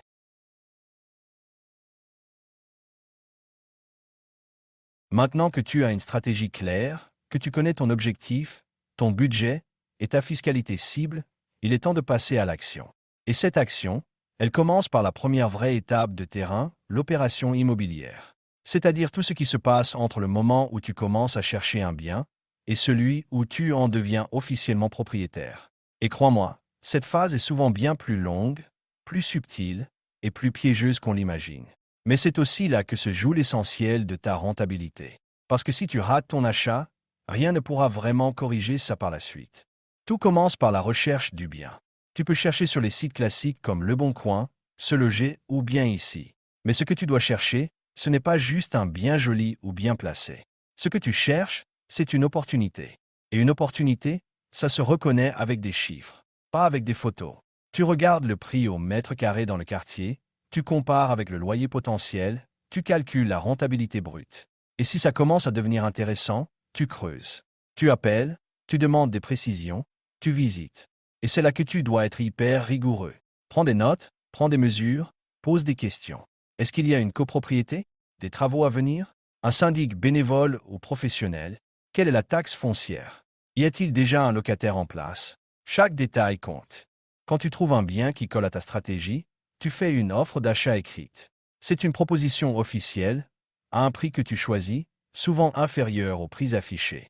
Cette offre, elle n'engage que toi, tant qu'elle n'est pas acceptée. Mais dès qu'elle l'est, tu entres dans la phase suivante, le compromis de vente. Ce document est capital. Il engage le vendeur, et toi aussi. Il fixe le prix définitif, les conditions suspensives, les délais. Tu dois absolument le lire en détail. Tu peux le signer chez un notaire ou entre particuliers, mais dans tous les cas, fais-toi accompagner si tu as un doute. C'est là que les erreurs coûtent le plus cher. Entre le compromis et l'acte définitif, il se passe en général entre 2 et 3 mois. Ce délai sert à deux choses: d'un côté, à finaliser ton financement, et de l'autre, à réaliser les vérifications juridiques et techniques. Tu vas recevoir des diagnostics obligatoires, amiante, plomb, performance énergétique, électricité, gaz, etc. Regarde-les attentivement. Certains peuvent révéler des travaux lourds ou impacter la mise en location. Parallèlement, tu vas déposer ton dossier de prêt à la banque ou passer par un courtier. Tu devras fournir ton compromis, tes relevés de compte, ta fiche de paie, ton avis d'imposition, bref, tout ce qui permet à la banque d'évaluer ta solvabilité. Si tout est bon, tu recevras une offre de prêt que tu dois signer après un délai légal de réflexion de 10 jours. Puis vient enfin le jour de la signature définitive, chez le notaire. C'est là que tout se conclut. Tu signes l'acte de vente, tu verses les frais de notaire, et tu deviens officiellement propriétaire. Tu reçois les clés. Et à ce moment-là, ton opération immobilière est bouclée, mais ton aventure, elle, ne fait que commencer. Parce que ce qui vient ensuite, c'est tout aussi important: travaux, ameublement, mise en location, gestion des loyers, et c'est ce qu'on va aborder dans le prochain module. Mais retiens bien une chose: la phase d'achat est le cœur de ton projet. C'est là que tu gagnes ou perds ta rentabilité. C'est là que tu dois être froid, méthodique, structuré. L'émotion n'a pas sa place ici. Tu n'achètes pas ta résidence principale, tu construis un actif. Et un actif, ça se choisit avec la tête, pas avec le cœur. Dans le prochain module, on va voir ensemble comment gérer la phase travaux, ameublement et mise en location, pour transformer ton bien en un vrai outil rentable, fiable et professionnel. À tout de suite.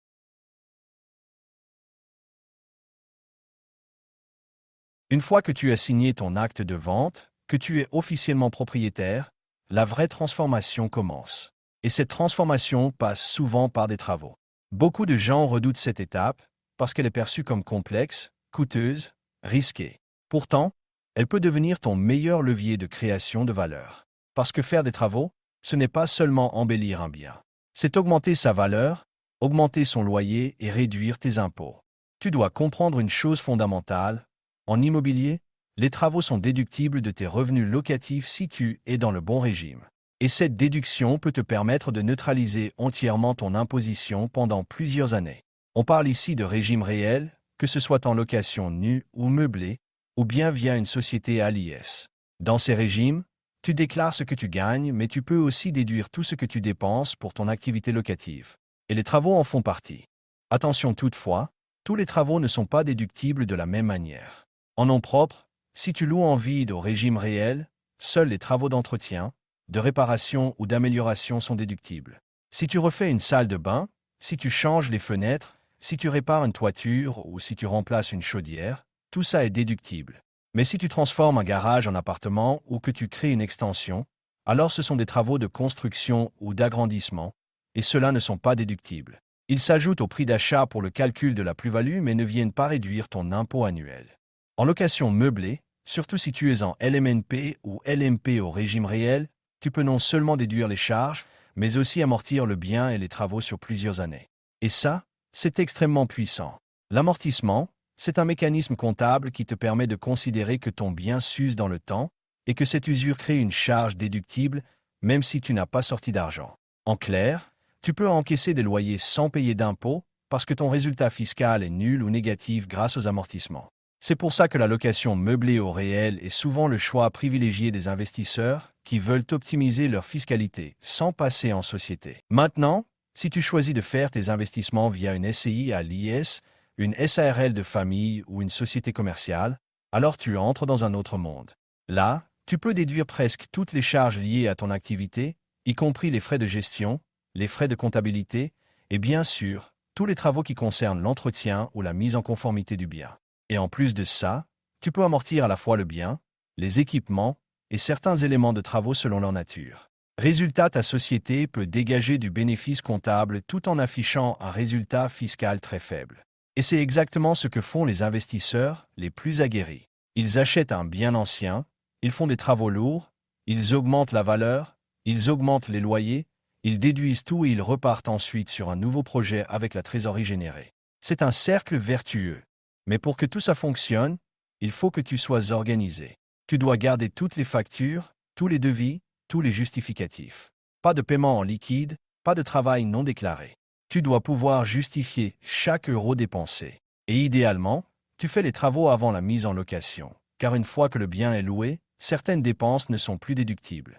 Par exemple, si tu changes la cuisine ou refais une salle de bain pendant que le locataire est en place, tu risques de ne pas pouvoir déduire la totalité des frais. Alors anticipe. Prépare ton budget, séquence tes travaux et optimise la phase avant mise en location. Une fois les travaux terminés, tu passes à l'étape de l'ameublement si tu loues en meublé. Et là encore, tout ce que tu achètes est déductible: lit, matelas, table, chaises, électroménager, luminaires, décoration à condition que ce soit cohérent avec l'activité locative. Et tu dois respecter la liste des meubles obligatoires en location meublée, sinon tu risques une requalification. Cette liste comprend, entre autres, un lit avec literie, une table et des sièges, des rangements, des plaques de cuisson, un réfrigérateur, un four au micro-ondes et un minimum de vaisselle. Une fois tout en place, tu peux prendre les photos, créer ton annonce, publier sur les plateformes ou passer par une agence pour déléguer. La dernière étape, c'est la mise en location. Et là aussi, tu peux faire les choses intelligemment. Tu choisis ton locataire avec soin, tu fais un dossier complet, tu sécurises ton bail, tu fais un état des lieux précis et tu prépares les documents de gestion, quittance, assurance, dépôt de garantie. Tu peux tout gérer toi-même ou passer par une agence qui prendra entre 5 et 10% de tes loyers. Mais dans tous les cas, la rentabilité ne se joue pas uniquement au moment de l'achat, elle se construit aussi dans la gestion. Un bon locataire, un bon suivi, une bonne anticipation des problèmes, ça fait toute la différence sur le long terme. Alors retiens bien, les travaux sont bien plus qu'un coût. Ce sont un levier de création de valeur, un outil de défiscalisation et un moyen de professionnaliser ton activité. Ne les subis pas, utilise-les intelligemment et ils te permettront de passer au niveau supérieur. Dans le prochain module, on parlera justement de cette gestion au quotidien, les loyers, les impayés, les assurances, la déclaration fiscale, la revalorisation des loyers et la préparation du prochain investissement.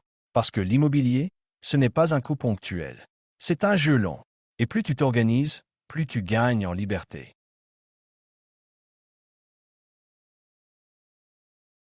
L'opération est bouclée. Tu as signé, tu as fait tes travaux, tu as meublé, tu as mis en location. Bravo! Tu as accompli ce que beaucoup n'osent jamais faire. Mais maintenant commence une autre phase, souvent négligée, la gestion. Parce que la rentabilité d'un bien ne se joue pas uniquement à l'achat. Elle se construit chaque mois, dans la régularité, dans l'organisation, dans les petits détails que les débutants ignorent mais que les investisseurs sérieux maîtrisent. La première chose à comprendre, c'est qu'un bien rentable peut très vite devenir une source de stress s'il est mal géré. Un locataire qui ne paie pas, des charges de copropriété qui explosent, une taxe foncière oubliée, un problème d'assurance, de déclaration fiscale ou un dégât des eaux qui dure des semaines. Tout ça, ça arrive. Mais si tu es bien préparé, ça ne t'arrêtera pas. Alors parlons d'abord de la gestion des loyers. Si tu as un seul bien, tu peux très bien t'en occuper toi-même. Tu encaisses les loyers, tu fais les quittances, tu vérifies que tout est à jour. Si le locataire est sérieux, tout se passe bien. Mais dès que tu as 2, 3, 4 biens, ou si tu ne veux pas y consacrer ton temps, tu peux déléguer à une agence de gestion. Elles prennent en général entre 5 et 10% des loyers perçus, mais elles gèrent tout, appel de loyer, relance, quittance, réparation, état des lieux, relations avec les artisans. C'est un coût, mais aussi un confort, et parfois une vraie sécurité si tu es à distance ou très occupé. Ensuite, il y a le suivi administratif. Tu dois garder une trace claire de tous les contrats, les quittances, les factures de travaux, les assurances, les charges, la taxe foncière. Et chaque année, tu dois déclarer tes revenus fonciers ou BIC selon ton régime. Si tu es en réel, tu peux faire appel à un comptable spécialisé en immobilier ou passer par un centre de gestion agréé pour bénéficier d'avantages fiscaux. Et si tu es en société, tu es dans une logique encore plus professionnelle, bilan comptable, liasse fiscale, déclaration de TVA si nécessaire. C'est plus lourd, mais aussi plus structurant. Maintenant parlons de l'optimisation continue. Parce qu'un bon investisseur ne se contente pas de percevoir ses loyers. Il cherche à améliorer sa rentabilité, à sécuriser son investissement, à préparer la suite. Et ça passe par plusieurs leviers. D'abord, tu peux réviser tes loyers chaque année en fonction de l'indice IRL. Ce n'est pas grand-chose, mais sur 10 ans, ça fait une vraie différence. Tu peux aussi réduire tes charges en renégociant ton assurance, en optimisant la fiscalité ou en choisissant des prestataires plus compétitifs. Si tu es en copropriété, tu peux assister aux assemblées générales, comprendre les budgets, éviter les dépenses inutiles. Un autre levier puissant, c'est la revalorisation du bien. Peut-être qu'au bout de quelques années, tu peux refaire une petite rénovation, ajouter un équipement ou même changer de mode de location pour passer d'une location classique à une colocation ou à de la courte durée. Chaque changement peut apporter un gain de rentabilité à condition qu'il reste cohérent avec ta stratégie et ta disponibilité. Et enfin, il y a la préparation du prochain projet. Parce que tu vas voir, quand tu commences à percevoir tes premiers loyers, que tu vois ton bien se valoriser, que tu constates que ton crédit s'amortit tout seul, tu n'auras qu'une envie: recommencer. Et là, tout va dépendre de ta gestion globale. Si tu montres à la banque que ton premier projet est bien géré, que les loyers tombent, que tu es structuré, que ton dossier est propre, alors elle sera beaucoup plus ouverte pour t'accompagner sur un second, un troisième, un quatrième projet. L'immobilier, ce n'est pas un one-shot. C'est une progression continue, une discipline, un système. Et ce système, tu peux le faire évoluer, le rendre plus rentable, plus souple, plus puissant. Mais ça demande de l'organisation, de l'intelligence et surtout de la vision à long terme. Alors gère bien ton bien. Ne néglige pas les petits détails. Sois carré, parce que c'est là, dans la rigueur quotidienne, que tu bâtis quelque chose de solide. Quelque chose qui va te suivre pendant des années et te rapporter bien plus que tu ne l'imagines. Dans le prochain et dernier module, on parlera justement de ça, comment bâtir une stratégie patrimoniale sur le long terme. Comment enchaîner les projets, structurer ton portefeuille et passer d'un simple investisseur à un véritable bâtisseur de patrimoine. À tout de suite.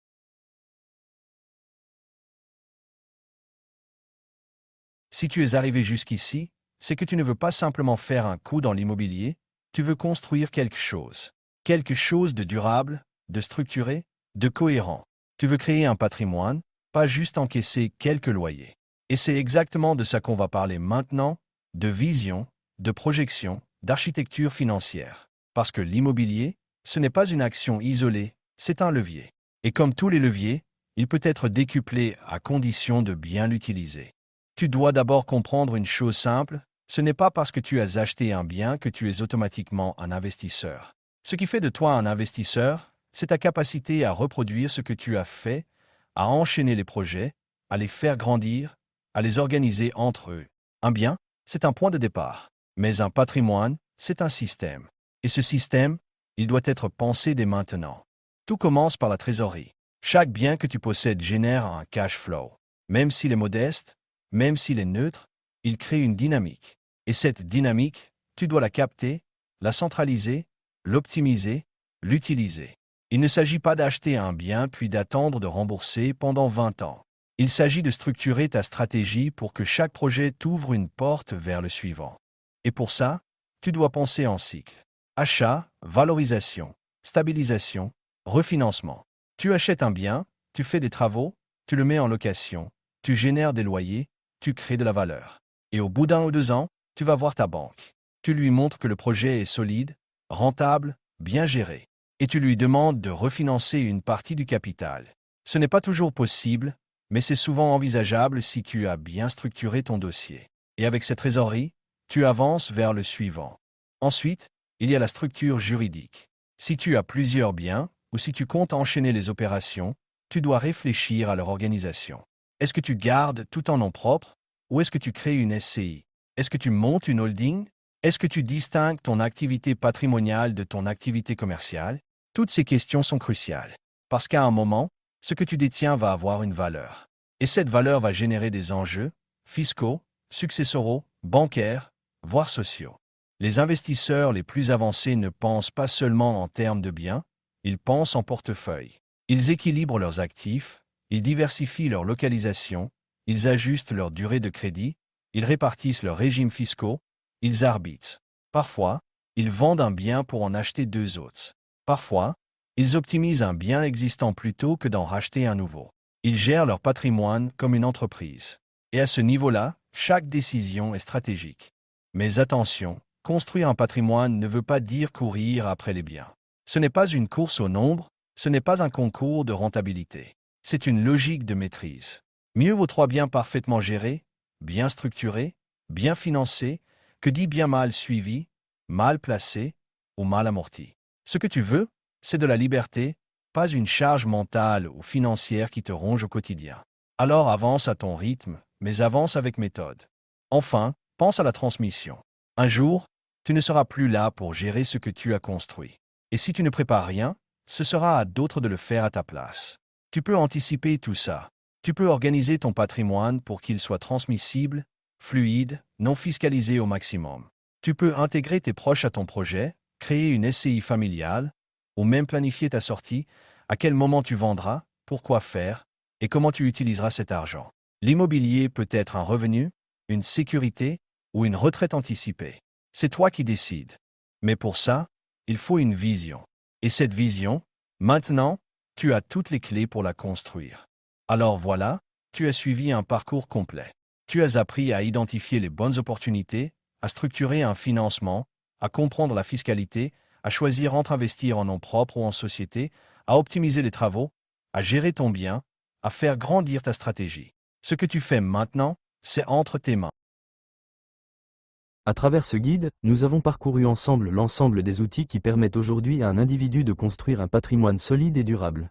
Nous avons commencé par poser les bases, en distinguant clairement les différentes classes d'actifs, des plus accessibles comme l'immobilier ou les livrets réglementés, aux plus techniques comme les produits dérivés ou les crypto-actifs.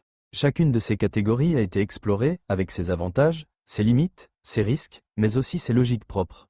Nous avons vu que l'investissement ne se limite pas à faire fructifier de l'argent, mais qu'il s'agit d'un véritable levier de souveraineté personnelle. En comprenant le fonctionnement du système économique, en maîtrisant les outils à notre disposition, et en choisissant consciemment comment allouer notre capital, nous reprenons le contrôle de notre avenir.